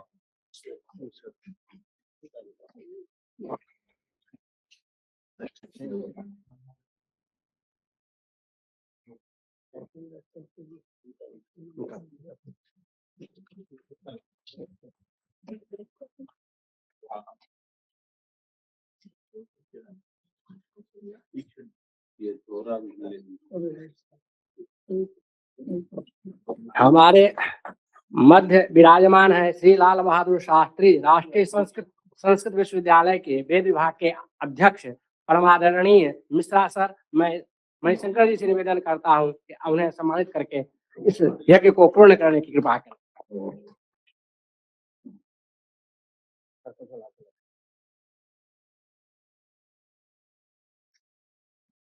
आपका स्नेह हमेशा प्राप्त होता रहता है। आप पधारे हैं, आपके प्रति मैं स्वागत वंदन अर्पित करता हूं और संस्कृत संवाद के संस्थापक आदरणीय शर्मा जी के प्रति मैं स्वागत वचन अर्पित करता हूं। अब व्याख्यान के लिए हमारे मध्य विराजमान है आदरणीय माधव गोपाल जी। मैं माधव गोपाल जी से निवेदन करता हूं, सनातन धर्म महाविद्यालय दिल्ली विश्वविद्यालय के संस्कृत विभाग में आप आचार्य हैं और श्री शंकर शिक्षा यतन के अनुरोध को स्वीकार कर आप यहाँ व्याख्यान के लिए उपस्थित हैं। आपसे मैं निवेदन करता हूं कि आप अपने व्याख्यान से हमें उत्कृत करने की कृपा करें। ओम गुरुस्तु सर्वस्य ज्ञानस्य मूलम तेन विना नहीं जनो मनुष्य आधान कर्ता हृदय गुणानाम प्रणामः तस्मै सदा भूयो भूयः। इस सभा के अध्यक्ष गुरुवर्य professor Shukla sir, professor Sharma sir, professor Mishra sir, professor Kuldeep sir, छोटे भाई मणिशंकर द्विवेदी जी, गुरुकल्पा, प्रोफेसर हरीश नागपाल मैडम और संस्कृत अनुरागियों, मैं आप सबको प्रणाम करते हुए संक्षेप में अपनी बात रखूंगा। मित्रों, आप जानते हैं ये ज्योतिष का विषय है। ज्योतिष बहुत प्यारा वेदांग है हमारा और काल गणना से संबंधित है। इसका मैं अधिकृत वक्ता नहीं हूँ, लेकिन मुझे मेरे अग्रज लक्ष्मीकांत विमल सर का मुझे निर्देश हुआ और प्रलोभन बस की राशि संगोष्ठी है, वक्ता के रूप में बुला रहे हैं, तो इस प्रलोभन बस में मना नहीं कर सका। तो मैं जो मुझसे बन पड़ा, मैं इसका थोड़ा अध्ययन किया और मैं संक्षेप में मैं इसको प्रस्तुत करूंगा। तो मित्रों, आप सब लोग कई व्याख्यान सुन चुके हैं और मैं बहुत ज्यादा बोर नहीं करूंगा। इसमें देखिए, मधुसूदन ओझा जी को आप लोग वर्षों से सुन रहे हैं। उनकी जैसी प्रतिभा तो कभी मतलब शताब्दियों में शायद कभी पैदा होती होगी। उन्होंने कई शास्त्रों पर ग्रंथ लिखे, बड़े महनीय ग्रंथ लिखे और ये उनका जो है वो वृष्टि विज्ञान पर है, वृष्टि विज्ञान पर है। वस्तुतः ये वृष्टि बोधक शास्त्र है, वृष्टि विद्या है। तो इसका प्रतिपाद्य क्या है? ये जो ओझा जी हैं ये दावा नहीं करते कि ऐसा मैं कह रहा हूँ। इस शास्त्र में जो मुझे कारिकाएं मिली हैं उनके आधार पर वो कह रहे हैं कि ऐसे दैव चिंतक कहते हैं। तो इसमें जो ये संकलन है वो पूरी वैदिक परंपरा का समझिए ज्ञान है। जो दैव चिंतक कहते हैं, जो हमारे वैदिक परंपरा के विद्वान कहते हैं, जो ज्योतिषी कहते हैं और जो ऑफकोर्स जो ओझा जी ने जो पढ़ा होगा शास्त्रों को, उसके आधार पर जो उन्होंने माना, उसका उन्होंने जो निचोड़ पाया वो इन कारिकाओं में उन्होंने निबद्ध कर दिया। तो ये ज्योतिष का जो पूरा काम है, मौसम विज्ञान है एक प्रकार का, ये तो 12 महीने का उन्होंने दिया। मेरे पास भाद्रपद है, भादों का महीना। तो आप लोग जानते हैं अपने यहाँ 6 ऋतुएं हैं और 12 महीने हैं। तो हर ऋतु में 2-2 महीने हैं, 2-2 महीने। तो वर्षा ऋतु को अगर हम देखें तो श्रावण और भाद्रपद ये 2 महीने आते हैं। उत्तर भारत के हम लोग हैं, हिंदी भाषी हैं। हमारे यहाँ जो मास शुरू होता है वो पूर्णिमा के बाद कृष्ण पक्ष में प्रतिपदा से शुरू होता है। तो जो पूर्ववर्ती महीना है पूर्णिमा को खत्म हो गया, इसके बाद अगला महीना प्रतिपदा को शुरू हुआ और वो 15 दिन तक कृष्ण पक्ष कहा जाता है और फिर 15वें दिन अमावस्या होगी, लगभग 15वें दिन। उसके बाद फिर प्रतिपदा आएगी और फिर शुक्ल पक्ष शुरू होगा, जिसको इसमें अनुवाद में शुक्ला भी कहा गया है। तो ये चीजें हैं इसमें। इसमें भाद्र पद के महीने में, भादों के महीने में शुक्ला जी ने एक एक तिथि के जो निमित्त है मौसम के, उसको बताया है। और किसके आधार पर बताया? उनकी मेथोडोलॉजी क्या रही है, उनके रिसर्च की क्या मेथोडोलॉजी है? परंपरा, वैदिक परंपरा कोई आज की नहीं है। हम दुनिया का सबसे प्राचीन अगर कोई डॉक्यूमेंट है, लिखित दस्तावेज है, तो वो ऋग्वेद है। ऋग्वेद से हमारी वैदिक परंपरा चली आ रही है और इस लंबी परंपरा में जो बुद्धिजीवियों ने वर्षा के संबंध में, वृष्टि के संबंध में जो उनके ऑब्जर्वेशंस रहे हैं, उसको उन्होंने निबद्ध किया। अच्छा, क्यों किया? बहुत सारे शास्त्र हैं और विषयों पर बोल लेते हैं, तो ये वर्षा पर क्यों बोले? और दूसरी चीज़, जो ओझा जी हैं, ये तो जयपुर राजघराने के राज पंडित हैं। इनको किसानों के बारे में बोलने की क्या ज़रूरत थी, इतने बड़े आचार्य को? तो देखिए, जो आचार्य होता है पूरे समाज का होता है। किसानों की स्थिति सदा से दयनीय ही रही होगी। बेचारे गरीब होते हैं, ढेर सारी समस्याओं से जूझते हैं। तो किसानों का, मज़दूरों का मुद्दा उन्होंने उठाया ओझा जी ने। तो वो कोई वामपंथी नहीं थे, जो लोक संग्रह के विचार से कोई आचार्य कुछ काम करता है, तो उसको हम वामपंथ और दक्षिण पथ की डाइकोटोमी में नहीं रह सकते। और ये जो कृषि है, इसका तो कोई ज़्यादा देश की अर्थव्यवस्था में योगदान भी नहीं है, 20% से भी कम है ना? उसके बाद भी उन्होंने इस पर समय दिया, पूरा ग्रंथ लिया कादम्बनी। और मैं पढ़ रहा था, भूमिका किसी ने लिखा है अंग्रेजी में डिटेल में। तो ये 2 सेक्शंस में इनिशियली डिवाइडेड थी, वैदिकी और तांत्रिकी। तो वैदिकी वाला वो मिल नहीं पाया या ओझा जी लिख नहीं पाए, तो वो नहीं हमें मिलता। तांत्रिकी वाला है जिसमें सारी बातें हैं। बहुत सारे आचार्यों ने पढ़ा है, आप लोगों ने अभी बहुत सुंदर उपाध्याय सर को सुना, हरीश मैडम को सुना, वैसे ही मैं भी पढ़ूँगा। थोड़ा-सा आप, तो इसमें क्या है कि जो ओझा जी हैं वो शुक्ल पक्ष से शुरू करते हैं, यानी कि ये जो ग्रंथ है, ये महीने की शुरुआत शुक्ल पक्ष से मानता है। शुक्ल पक्ष का मतलब अमावस्या के बाद, प्रतिपदा से। तो प्रतिपदा को क्या होगा, तो उस दिन मौसम के क्या आसार होंगे, किस प्रकार का रहेगा, अमावस्या तक, वो सॉरी पूर्णिमा तक जाएँगे, फिर पूर्णिमा के बाद फिर वो प्रतिपदा से ऐसे प्रतिपादन वो करते हैं। तो ये उनकी विधि है। अब देखिए, मैं कुछ उदाहरण के लिए पढ़ रहा हूँ, जैसे इन्होंने, अच्छा एक चीज़ और है, बहुत ही ओझा जी का जो प्रतिपादन है वो तो मतलब बहुत अच्छी प्रतिभा है। मैं उनके कुछ ग्रंथों का पढ़ा हूँ, कई बार मुझे अवसर भी दिया है यहाँ पर आयोजकों ने बोलने का। तो बहुत ही इनकी सूक्ष्म बुद्धि है। ये प्रतिपादन इनका बहुत सूक्ष्म है, सिस्टमैटिक है। क्यों मैं ऐसा कह रहा हूँ? क्योंकि पहली तारीख से शुरू करते हैं, प्रतिपदा से। प्रतिपदा का कोई एक वो कोई निमित्त ले लेंगे और वो निमित्त जिन-जिन तिथियों पर लागू होगा, उन तिथियों को भी वहाँ साथ में रख लेंगे।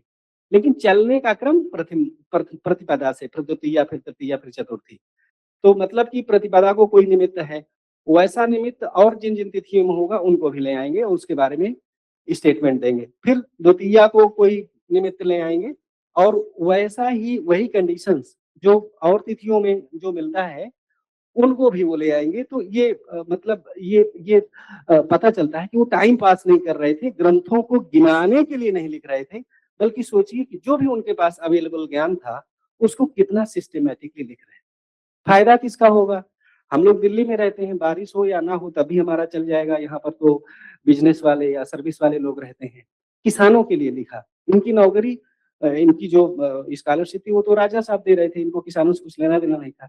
लेकिन लोक कल्याण के लिए, किसानों के लिए लिखा। फ़ायदा क्या होगा?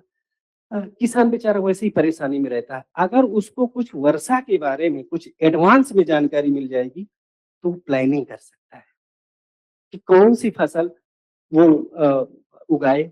और अगर दुर्भिक्ष आने वाला है, दुर्भिक्ष और सुभिक्ष ये 2 चीज़ें आप जानते हैं। सुभिक्ष का मतलब अच्छा समय है, गुड टाइम है, दुर्भिक्ष का मतलब बहुत बुरा समय है।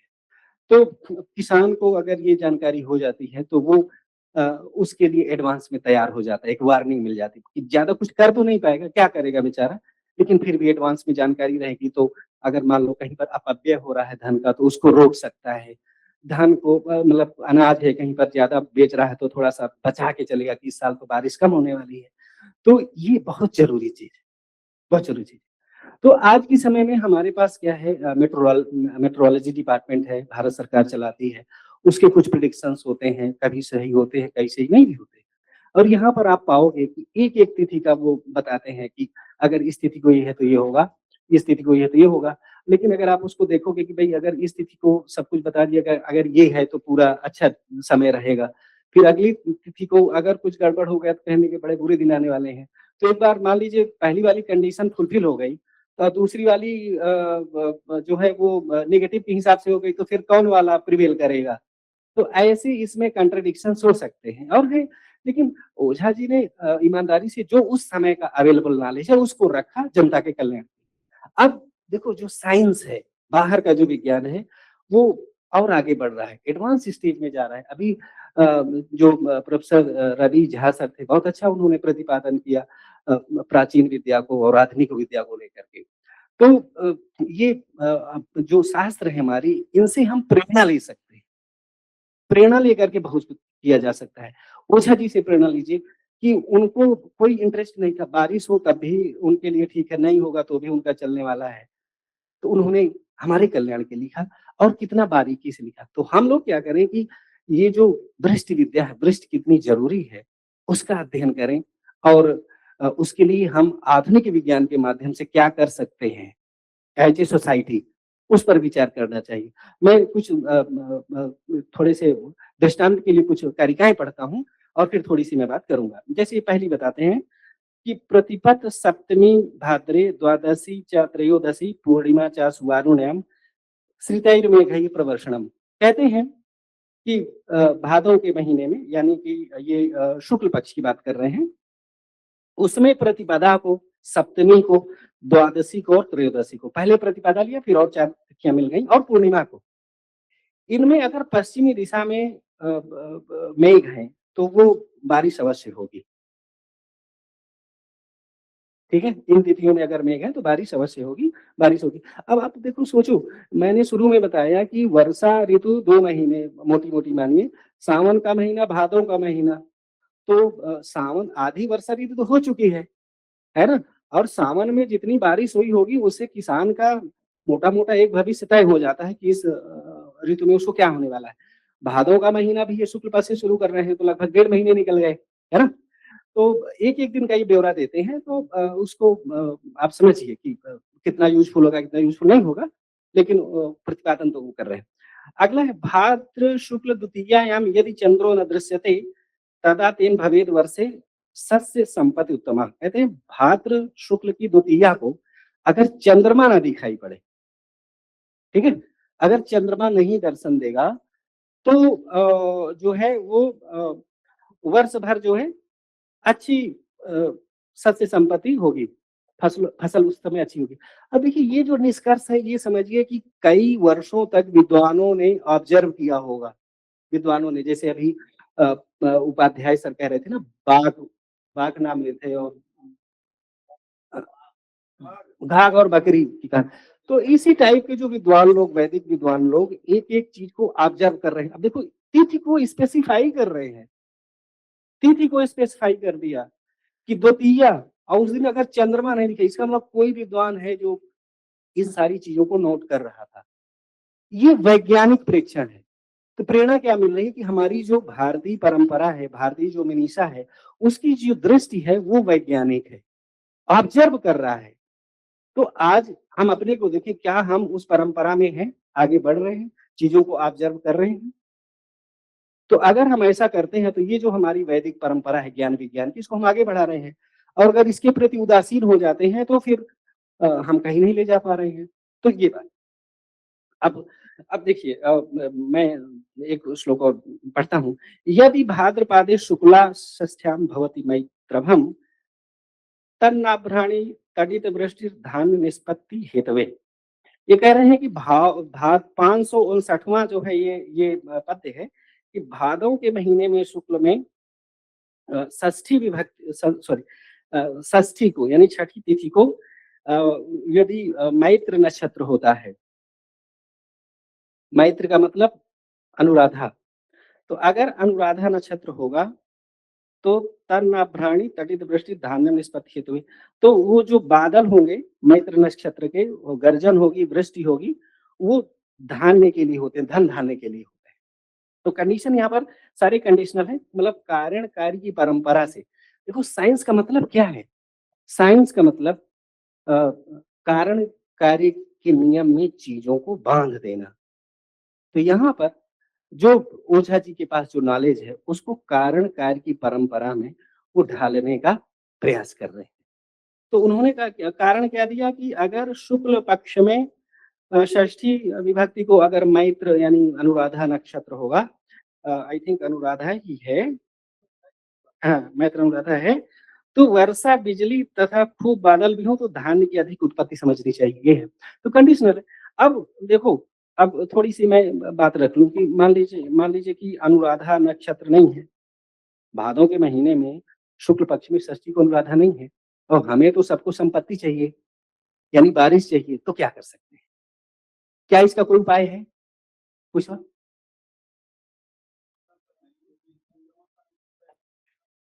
वो विमल जी बताएंगे, उन्होंने भेजा है। मैं ज्योतिष का पंडित नहीं हूँ ना, इसलिए मैं शुरू में बता दिया कि अधिकृत वक्ता नहीं। और डिस्क्लेमर हमने शुरू में दे दिया था इसलिए। अब देखिए, मैं जो थोड़ी सी बात करना चाहता हूँ एक प्रेरणा के लिए, मैं इस शास्त्र को प्रेरणादायी शास्त्र मानता हूँ इसलिए। अब देखिए कि आप मान लीजिए कि अनुराधा नक्षत्र नहीं है, तो ये जो संपत्ति है ये नहीं होगी, बारिश नहीं होगी। तो हमारे पास उपाय क्या है? तो देखिए, वर्तमान जो आधुनिक विज्ञान है, अभी कुछ साल पहले चाइना के बीजिंग में ओलंपिक खेल हुए थे, और जहाँ पर वो उद्घाटन था उस खेल का, बड़ा भव्य उन्होंने पूरा सजाया था। अगर बारिश हो जाती तो सब मटिया-मेट हो जाता। तो वहाँ के वैज्ञानिकों ने क्या किया कि जो बारिश वहाँ पर होने वाली थी, उसको उन्होंने क्लाउड सीडिंग टेक्नोलॉजी होती है, उसकी वजह से उस शहर से कई सौ किलोमीटर ही उन्होंने बारिश को करा दिया। ठीक है? तो अब वो चाइना के वैज्ञानिक हैं, उनके पास नॉलेज है, वो भी इंसान है, क्या पता वहाँ के लोग कभी यहाँ भी पैदा रहे हों, यहाँ की जीवात्माएं वहाँ चली गई हों, वहाँ पैदा हो गई हों। लेकिन एक इंसान, मतलब इंसानों का एक समूह ऐसा कर रहा है, तो हम भी कर सकते हैं। अब देखिए, ये जो शास्त्र है, इससे हमारी दिल्ली की समस्या कैसे हल होगी? यहाँ पर तो इस समय वृष्टि की बहुत जरूरत है ना? सांस लेने की दिक्कत हो रही है, बारिश अगर हो जाए तो हमारी समस्या हल हो जाए, है ना? तो यहाँ पे ओझा जी से प्रेरणा लेने की जरूरत है कि हमारे जो मेट्रोलॉजी के जो साइंटिस्ट हैं, वो कुछ इस पर रिसर्च करें, सरकार इस पर कुछ फंड एलोकेट करे, और जैसे वहां पे चाइना में क्लाउड सीडिंग टेक्नोलॉजी से बारिश करा रहे हैं, वैसे हम भी टेक्नोलॉजी से बारिश कराएं। भाई अनुराधा नक्षत्र ठीक है, ये सारे नक्षत्र दूर दूर हैं, और ये जो बारिश हो रही है ये नजदीक में हो रही है।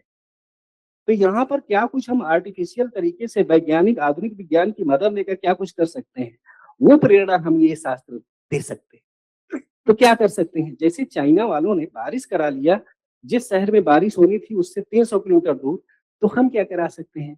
जैसे यहाँ पे बारिश नहीं हो रही, अब हम जानते हैं आधुनिक विज्ञान की मदद से, मित्रों बस थोड़ी देर और ध्यान बनाए रखें। आप लोग जानते हैं कि बारिश जो होती है वो उच्च दाब की जो हवाएं होती हैं, समुद्र के ऊपर गर्मी होती है, वहां से वाष्प बनता है, और वो वाष्प वहां पे दबाव ज्यादा हो जाता है। यहाँ पे गर्मी, सूरज चमकता है तो यहाँ गर्मी ज्यादा हो जाती है, यहाँ का वायु दाब कम हो जाता है। तो उच्च दाब की जो हवाएं हैं वो निम्न दाब की ओर चला करती हैं, है ना? तो ये वहां से होते हुए, जैसे अभी सुबह आदरणीय झा सर कह रहे थे कि वो जो पूर्वोत्तर से जो हवाएं आती हैं, पर्वतीय बारिश करती हैं उधर से घूम करके, है ना? तो वो तरीका है। तो अगर हम हमारे लोग यहाँ रिसर्च करें, तो हम क्या कर सकते हैं यहाँ से प्रेरणा लेते हुए कि ज्ञान का मतलब शक्ति। तो आप उस वो शक्ति हम पैदा करें कि प्रकृति पर हमारा नियंत्रण हो। प्रकृति पर क्या नियंत्रण हो सकता है? हमें दिल्ली में बारिश की जरूरत है अभी, है ना? और अगर पूरे देश में अभी बारिश हो जाए तो हो सकता है कई फसलें किसानों की नष्ट हो सकती हैं। तो हम ऐसा कर सकते हैं कि हिंद महासागर में कुछ ऐसा करें हमारे वैज्ञानिक कि वहां पर उच्च दाब बढ़े, और सीधे वहां से 90 डिग्री पे हम वहां से उन हवाओं को दिल्ली में ले आए, और अगल बगल बारिश ना कराएं, यहाँ पर कुछ ऐसा कर दें कि वो वो जो हवाएं आ रही वो यहाँ पर संग्रहित होकर के दिल्ली में बरस जाए। तो ऐसा हो सकता है ये आर्टिफिशियल, मतलब ये क्या है कि ह्यूमन इंटरवेंशन से, जैसे चाइना वालों ने ह्यूमन इंटरवेंशन से बारिश को रोक दिया, दूसरे शहर में करवा दिया, है ना? तो वैसे ही इंटरवेंशन, वैसे ही मतलब मेरा कहने का कि हम वैज्ञानिक खोज करें। ये अनुराधा नक्षत्र, स्वाति नक्षत्र बहुत दूर है, ये जो शोध है, रिसर्च है, इसको मैं कैंसिल नहीं कर रहा हूँ। इससे प्रेरणा लीजिए, और ये कुछ ना कुछ असर करते हैं, ये गलत नहीं है, लेकिन इनसे ज्यादा असर करने वाला हम आधुनिक विज्ञान की मदद से कुछ नई खोजें कर सकते हैं।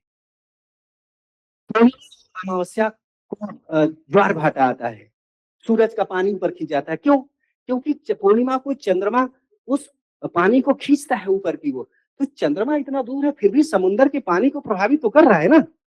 ऐसे ही ये जो नक्षत्र है, चाहे मूल नक्षत्र हो, स्वाति हो, अनुराधा हो, जितने नक्षत्रों का नाम आ रहा है, ये सब कुछ ना कुछ इस तरह का प्रभाव डालते हैं और उन प्रभावों की वजह से वो जो वर्षा वाली जो हवाएं हैं, उनको कुछ होता होगा, जो जिसको बारीकी से हमने उस तरह से अध्ययन नहीं किया, वैज्ञानिक तो कर सकते हैं।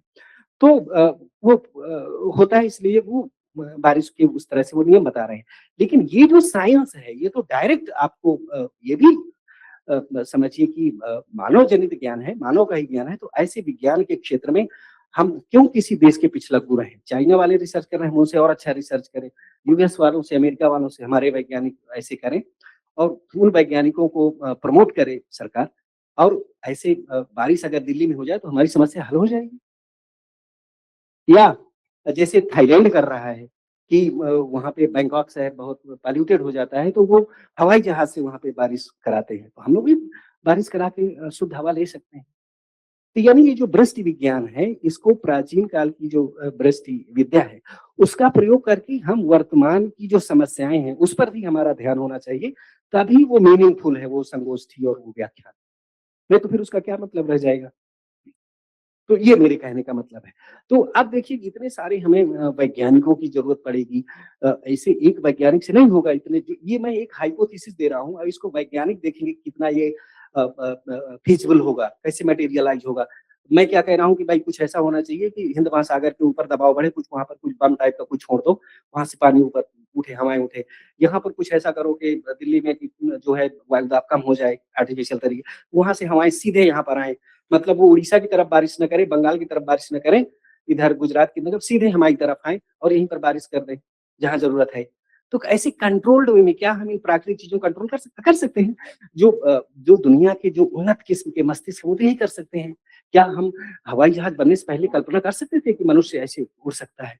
अब देखो 300-400 लोगों को हवाई जहाज़ आराम से उड़ जाता है ना? तो हवा का वो यूटिलाइज़ कर रहा है। ऐसे ही हम लोग एज़ ए नेशन कैसे कुछ करें कि जो दुनिया की जो सर्वोत्तम आत्माएँ हैं, पुण्यशाली जीवात्माएँ हैं, वो भारतवर्ष में पैदा हों। भारतवर्ष में इतने इंसान हैं, हाँ? अगर यहाँ पर हमारी जितनी संख्या है, उतनी संख्या में हमारे पास इंटरनेशनल लेवल पे, विश्व के स्तर पर उपलब्धियाँ नहीं हैं, है ना? जैसे नोबेल प्राइज़ हो या जब ओलंपिक खेल होते हैं, तो क्यों नहीं होते हैं? इसका मतलब कि वो जो टैलेंटेड जो लोग यहाँ पैदा होने चाहिए, ऐसी जीवात्माएँ, वो नहीं हो रही हैं। तो उसके लिए हम कर क्या सकते हैं कि हमारा राष्ट्र तरक्की करे कि हम ऐसी परिस्थितियाँ, ऐसी सुविधाएँ, ऐसे अवसर क्रिएट करें पूरे देश भर में कि जो दुनिया की सब द बेस्ट माइंड्स हैं, वो वहाँ से अब देखो हज़ारों लोग तो रोज़ मर रहे हैं, अच्छी आत्माएँ मर रही हैं ज्ञान से। वो सारी आत्माएँ मरने के बाद यहाँ जो भारतीय स्त्रियाँ हैं, उनके गर्भ में प्रवेश करके और फिर यहाँ पर अच्छी आत्माएँ पैदा हों, पूरे देश भर में अच्छे वैज्ञानिक पैदा हों, अच्छे डॉक्टर, दूसरों का सम्मान करने वाले, इज़्ज़त करने वाले, स्वच्छता को बढ़ावा देने वाले, तो हमारा देश स्वच्छ होगा, अच्छी सड़कें बनेगी। अब यहाँ पर ऐसे-ऐसे ठेकेदार पैदा हो जाते हैं कि मतलब सड़क आपकी 1 साल में टूट जाएगी, पुल गिर जाएगा। तो ऐसी जो इसलिए वो जो जीवात्माएँ हैं, सूक्ष्म शरीर, वो यहाँ पर दुनिया भर की यहाँ पर पैदा हों, तो ये देश तरक्की करेगा। क्योंकि सूक्ष्म शरीर और पुनर्जन्म का जो कॉन्सेप्ट है उसको अगर हमने यूटिलाइज़ नहीं किया, तो फिर शास्त्रों का हमने क्या किया? कुछ नहीं किया। तो इसलिए हम पूरे देश भर में अच्छी परिस्थितियाँ निर्माण करें कि अच्छी जीवात्माएँ पैदा होने के लिए आएँ यहाँ पर और देश को उत्थान करें। तो आप लोगों ने मुझे बड़े प्रेम से सुना और मैं आप सबको प्रणाम करता हूँ। मेरी बात से किसी को आघात पहुँचा हो तो मैं क्षमा माँगता हूँ। बहुत-बहुत धन्यवाद।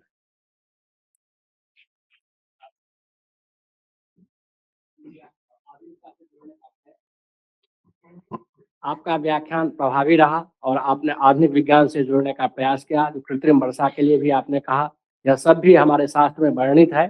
समय आने पर इसका भी व्याख्यान होगा। अब हमारे मध्य विराजमान हैं आदरणीय डॉक्टर मणिशंकर द्विवेदी जी। आप जामिया मिलिया इस्लामिया में संस्कृत विभाग में आचार्य हैं। आप श्री शंकर शिक्षा आयतन के निवेदन को स्वीकार कर यहाँ व्याख्यान के लिए उपस्थित हैं। मैं आपसे अनुरोध करता हूँ कि आप अपने व्याख्यान से हमें उत्कृत करने की कृपा करें।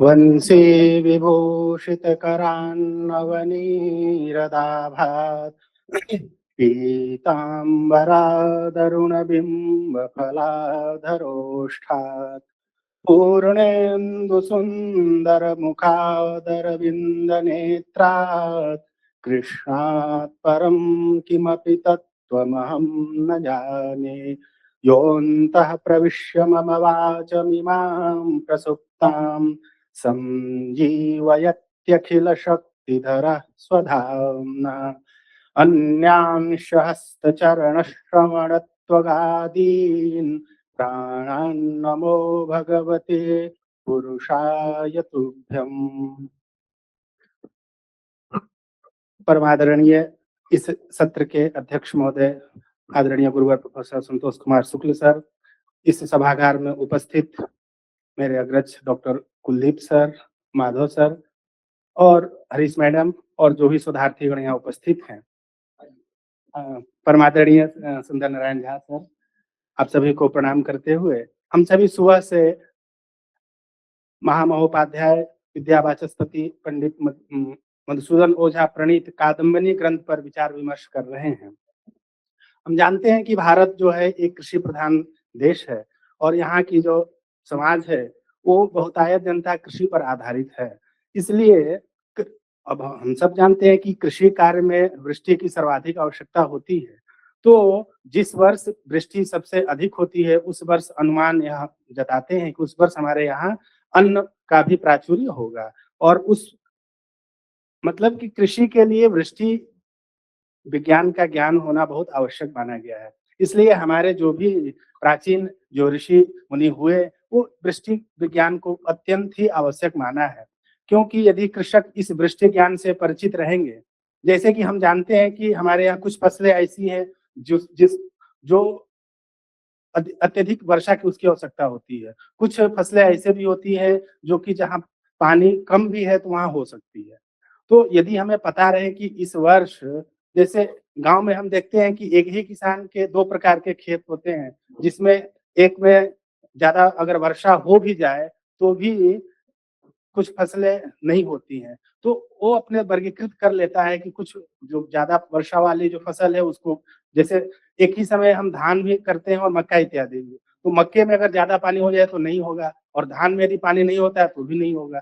तो यदि हमें कृषक को यदि वृष्टि का अच्छा ज्ञान हो तो उस वर्ष कौन सी फसल लगानी है वो ठीक ठीक करके और उत्पादन अपना ठीक से कर सकता है। तो इस परिप्रेक्ष्य में यदि हम देखें तो हमारे यहाँ अनेक ग्रंथों का प्रणयन किया गया है, जिसमें पराशर मुनि प्रणीत कृषि पराशर है, नारद विरचित मयूर चित्र है, बाराहमेर विरचित बृहत संहिता, गर्ग प्रणीत संहिता शास्त्र, इसके अतिरिक्त काश्यपीय कृषि सूक्त, संवत्सर कथन, संवत्सर फलम, कृषि पद्धति, गुरु संहिता, मेघमाला, अब ये जो विचार कर रहे हैं कादम्बिनी है, वनमाला, कृषि संग्रह आदि बहुत सारे ग्रंथ हुए हैं जिसमें वृष्टि विज्ञान पर विचार विमर्श प्रस्तुत किया गया है।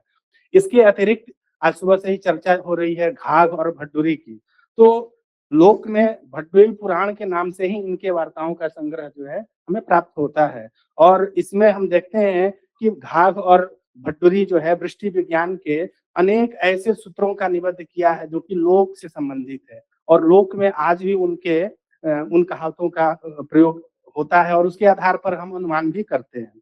उत्तर भारत में जहाँ घाघ और भड्डूरी के दोहे प्रसिद्ध है, वहीं बंगाल, उड़ीसा एवं असम में खन्ना के, आंध्र प्रदेश में तेनालीरामन के वृष्टि विषयक जो भी कहावतें हैं वह आज भी लोक जीवन में जीवंत हैं। कन्नड़ में तिरुकुरल है, रत्तमत शास्त्रसु है, तमिल में करण पथु है, नेपाली में वारी शास्त्र है, ये ग्रंथ भी वृष्टि विज्ञान से संबंधित ग्रंथ है।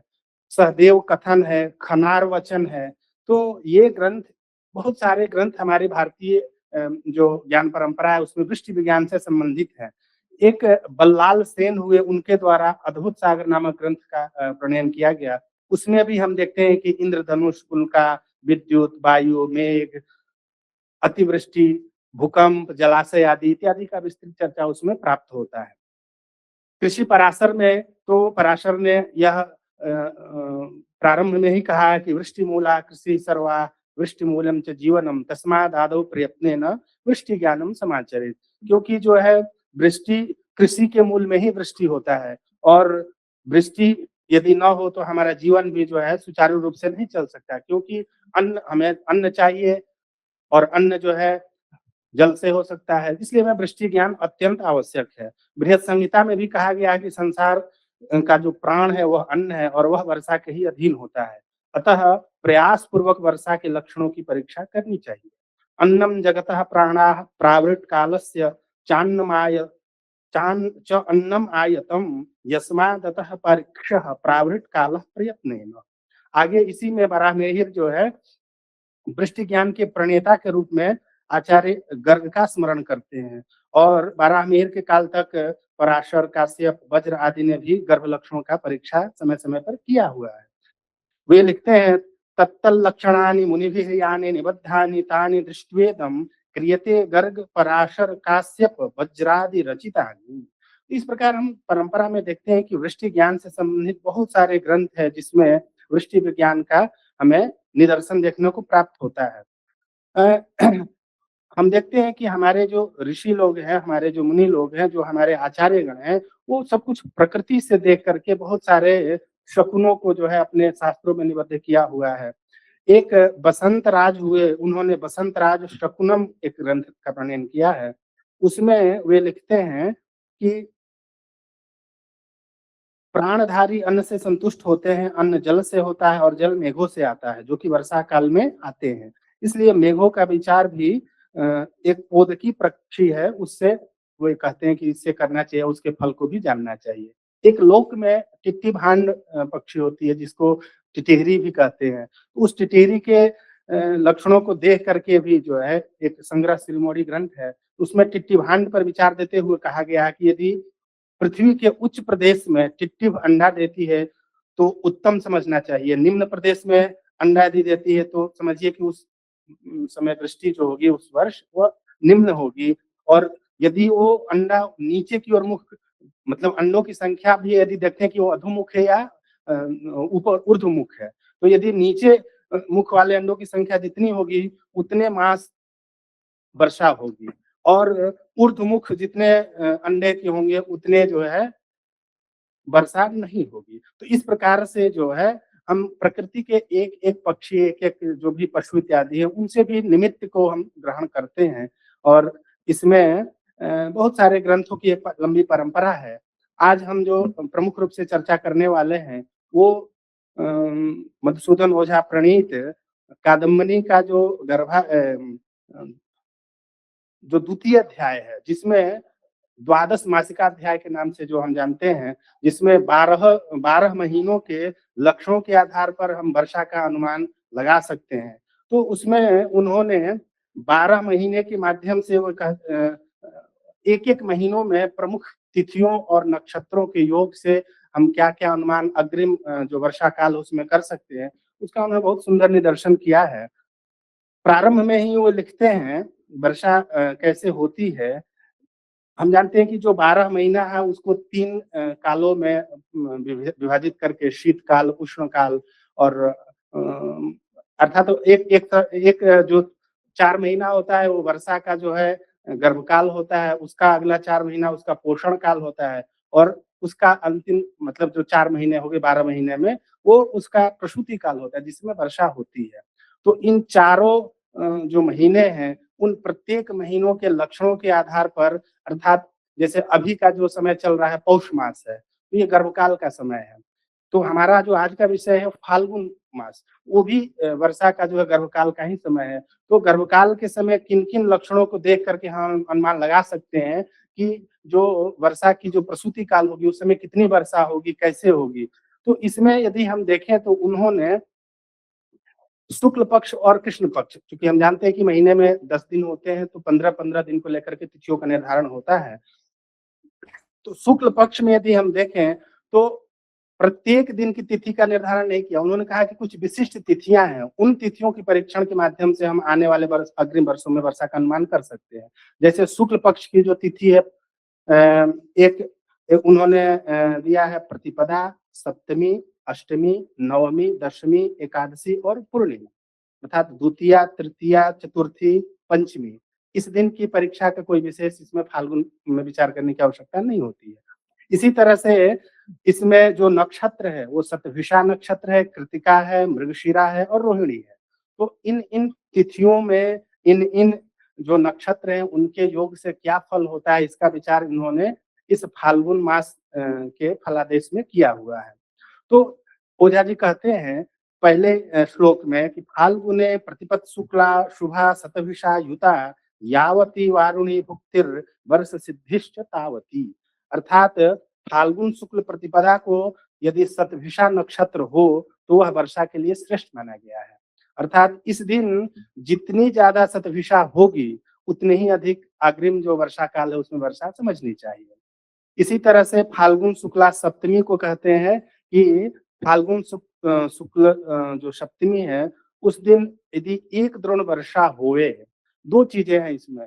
एक तो कुछ विशिष्ट तिथियों को विशिष्ट नक्षत्रों के आधार पर अग्रिम वर्षा काल में वर्षा का अनुमान किया जा रहा है, और दूसरा फाल्गुन महीने में यदि वृष्टि हो रही है तो उस वृष्टि के आधार पर आगे क्या होगा इसका भी अनुमान हो रहा है। तो अभी तो इन्होंने कहा कि फाल्गुन शुक्ला सप्तमी को प्रतिपदा को यदि शतभिषा नक्षत्र हो तो आगे जो है अत्यधिक वर्षा होगी, लेकिन अगले कारिका में कहते हैं ये कि सप्तमी को यदि वर्षा अर्थात फाल्गुन शुक्ल सप्तमी को यदि एक द्रोण वर्षा हो जाए तो आप समझिए कि भाद्रपद में भी अतिवृष्टि होगी, अर्थात उस भाद्रपद में भी उसके ज्यादा योग बन रहे हैं। इसी प्रकार कहते हैं कि फाल्गुन शुक्ल सप्तमी को यदि कृतिका नक्षत्र हो, अष्टमी में यदि रोहिणी हो और नवमी को यदि मृगशिरा हो और गर्जना के साथ यदि उस दिन बारिश हो तो आश्विन कृष्ण अमावस्या को वर्षा होती है।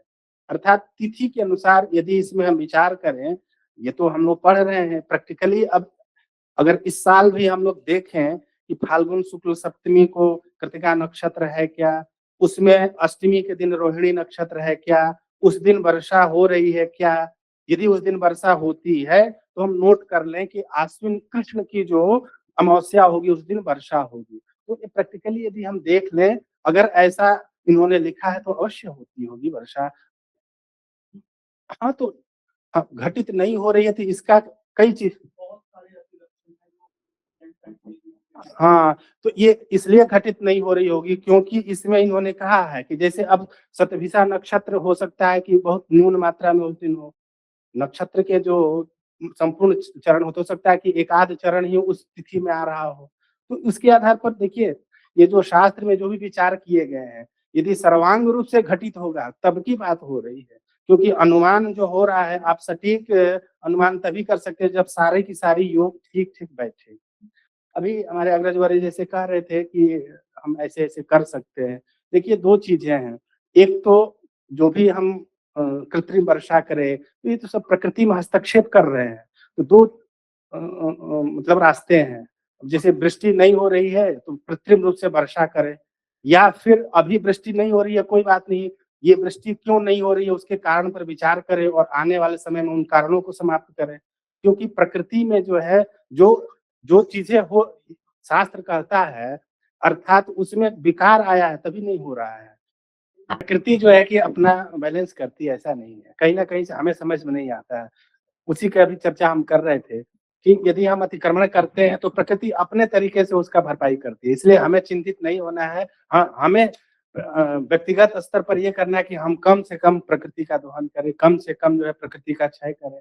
तो हम स्वयं से लेकर के स्वयं व्यक्ति से समाज बनता है, समाज से आगे चल करके देश बनता है, तो इस रूप में हमें लेना चाहिए। तो फाल्गुन मास में इन्होंने जो भी निमित्त बताए हैं, जैसे कि सर ने भी कहा डाटा आवश्यक है, जब तक डाटा नहीं रहेगा तब तक प्रामाणिक रूप से हम अनुमान को ये सटीक हुआ या अनुमान जो है कि विफल हो गया ये नहीं कह सकते। तो इसलिए ज्योतिष के विद्यार्थी के रूप में हमारी हमारा यह दायित्व है कि हम कम से कम जो अभी है फाल्गुन के जो भी लक्षण इसमें बता रहे हैं, तो फाल्गुन अभी आने वाला है, अभी से ही हम देखें कि फाल्गुन मास में जिन जिन तिथियों को ये बताया जा रहा है लक्षण, आने वाले अगले 4 महीने बाद क्या वो लक्षण घटित हो रहा है। अच्छा, इस बार नहीं घटित हुआ नोट करें, फिर अगले बार देखें। तो ऐसा नहीं है कि ये जो योग बताया गया है प्रत्येक बार निष्फल हो जाए, ठीक है, क्योंकि हमें शास्त्र में श्रद्धा करके आगे अपने ज्ञान का विस्तार करना चाहिए। पहले ही हमें अश्रद्धा हुई कि नहीं सब कुछ अनुमान कुछ नहीं हो रहा है, एक छोटा सा दृष्टांत हमने देखा और उसके आधार पर पूरी अपनी परंपरा पर प्रश्नवाचक चिन्ह खड़ा कर लिया। तो ये ठीक पद्धति नहीं है। हमें अपने शास्त्र के शरण में बैठ करके और उसका हमें ज़्यादा से ज़्यादा परीक्षण करना है। तो हम देखते हैं कि फाल्गुन मास में जो भी सुवृष्टि के योग थे, हमने देखा कि फाल्गुन कृत्तिका नक्षत्र का उसमें विशेष योगदान है कि कृत्तिका नक्षत्र हो, फाल्गुन शुक्ल सप्तमी को हो, तो उस दिन जो है अवश्य वर्षा जाननी चाहिए। फाल्गुन शुक्ल सप्तमी को ही यदि बादल और बिजली बहुत अधिक प्रवाहित हो रही हो, तो अगले संवत्सर में कहते हैं कि पृथ्वी पर तृण बहुत होगा, अर्थात वर्षा बहुत होगी तो घास बहुत खाएंगे होंगे उसमें। तो इस प्रकार से फाल्गुन के बहुत सारे इसमें लक्षण बताए हैं। हम इसमें फाल्गुन के जो भी दुर्भिक्ष हैं, दुर्भिक्ष मतलब कि जिस बार बारिश न हो, तो उसके लिए इसमें कहते हैं कि देखो, मंगल और शनि ग्रह यदि प्रतिपदा, द्वितीया और तृतीया इन तिथियों में बकरी हो, तो कहते हैं कि तृण का संग्रह कर लेना चाहिए, अर्थात उस साल जो है अग्रिम वर्ष वर्षा नहीं होने वाली है। तो कहते हैं कि फाल्गुन में यदि बृहस्पति अस्त हो या बकरी हो या फिर शनि बकरी हो, तो तृण बहुत महंगा हो जाएगा, अर्थात उस बार भी वर्षा नहीं होने वाली है। तो फाल्गुन मास में यदि शुक्र अस्त हो जाए या तो उस बार अन्न सहित सभी चारा भी महंगा हो जाता है, अर्थात एक क्रम से इसमें बहुत सारा निमित्त बताया है। तो कभी-कभी हम क्या करते हैं कि यदि हमें पता है कि अगले बार बारिश नहीं होने वाली है और इस बार बहुत बारिश हुई थी, हमारे पास बहुत सारा जो है कि चारा हुआ है, तो उसका किसान लोग संग्रह कर लेते हैं, जो भी मवेशी वाले लोग हैं। जैसे कि पर्वतीय जो क्षेत्र है, खास करके अभी उधर जो लेह लद्दाख एरिया ऊँचे-ऊँचे स्थल पर, तो अभी समय जैसे कुछ ऐसे स्थल है जहाँ पे एकदम बर्फ जम जाता है, तो अगले 2-3 महीने वो पर्वत के भीतर अपना जगह बना लेते हैं। तो अपने जो मवेशी है, भेड़ इत्यादि उनको लेकर के, तो उनको पता है कि इस समय ये दुर्भिक्ष आने वाला है। तो इसी तरह से जो कृषक हैं, जो भी उनको यदि पता हो जाए कि फाल्गुन मास में ये लक्षण हुआ है, तो अगला वो अपना गतिविधि कर सकता है। यदि हम देखें तो फाल्गुन मास से संबंधित जो है कृषि पराशर में भी मत आता है, जो कि ओझा जी ने उसका विस्तार से प्रतिपादन किया है। लोक में भी हमने जो घाघ और भड्डूरी इत्यादि का जो दोहा देखा, तो उसमें मैं कुछ घाघ के दोहा सुनाना चाहूँगा जो फाल्गुन के पक्ष में है। ये कहते हैं कि फाल्गुन में जो मेघ बरसे, धान कहे मैं कौन, चैत वैसाख जो पानी पड़े, सब जग होए धौन। अर्थात फाल्गुन में वर्षा यदि अधिक होती हो, तो धान के लिए नुकसानदायक माना गया है। अर्थात जब जब चैत वैसाख में जब ज़्यादा वर्षा होगी, तो वो लाभकारी मानी जाती है। फिर कहते हैं फाल्गुन बरसे खेत निहाल, कहे घाघ यह बात, गेहूँ चना बिगड़ जावे, धान रहे पछतात। अर्थात फाल्गुन की वर्षा कुछ फसलों के लिए हितकारी होते हुए भी धान के लिए अनुकूल नहीं मानी गई है। एक और इनका प्रसिद्ध है कि फाल्गुन की बरखा जो पड़ी, खेती माने हार, घाघ कहे किसान तब रहे सदा बेकार। अर्थात फाल्गुन में वर्षा जो है बहुत लाभकारी नहीं मानी गई है आने वाले समय के लिए। भड्डूरी का भी कुछ दोहा ये कहते हैं, फागुन की बरखा बुरी, कहे भड्डूरी साफ, रवि मारे खरी बिगाड़े, खेती होए खराब। अर्थात रवि और खरीफ दोनों ही फसलों के लिए फाल्गुन की वर्षा नुकसानदायक है। एक और दोहा है उनका, फागुन पानी दे यदि, समझो अनहोनी, रोग शोक महंगाई बढ़े, कहे भड्डूरी बात। तो फाल्गुन की वर्षा के लिए उन्होंने अनिष्टकारी ही माना है। और इस प्रकार यदि हम देखें तो फाल्गुन मास के कुछ विशिष्ट तिथियों और नक्षत्रों के आधार पर आगे की वर्षा का अनुमान जो किया गया वो लाभदायक है। फाल्गुन में वर्षा हो, उसे प्रत्येक महीने की वर्षा हम अनुमान करते हैं कि आज वर्षा हुई। जैसे अभी गर्भकाल चल रहा है, यदि अभी अचानक वर्षा हो रही है, तो स्वाभाविक वर्षा नहीं कही जाएगी।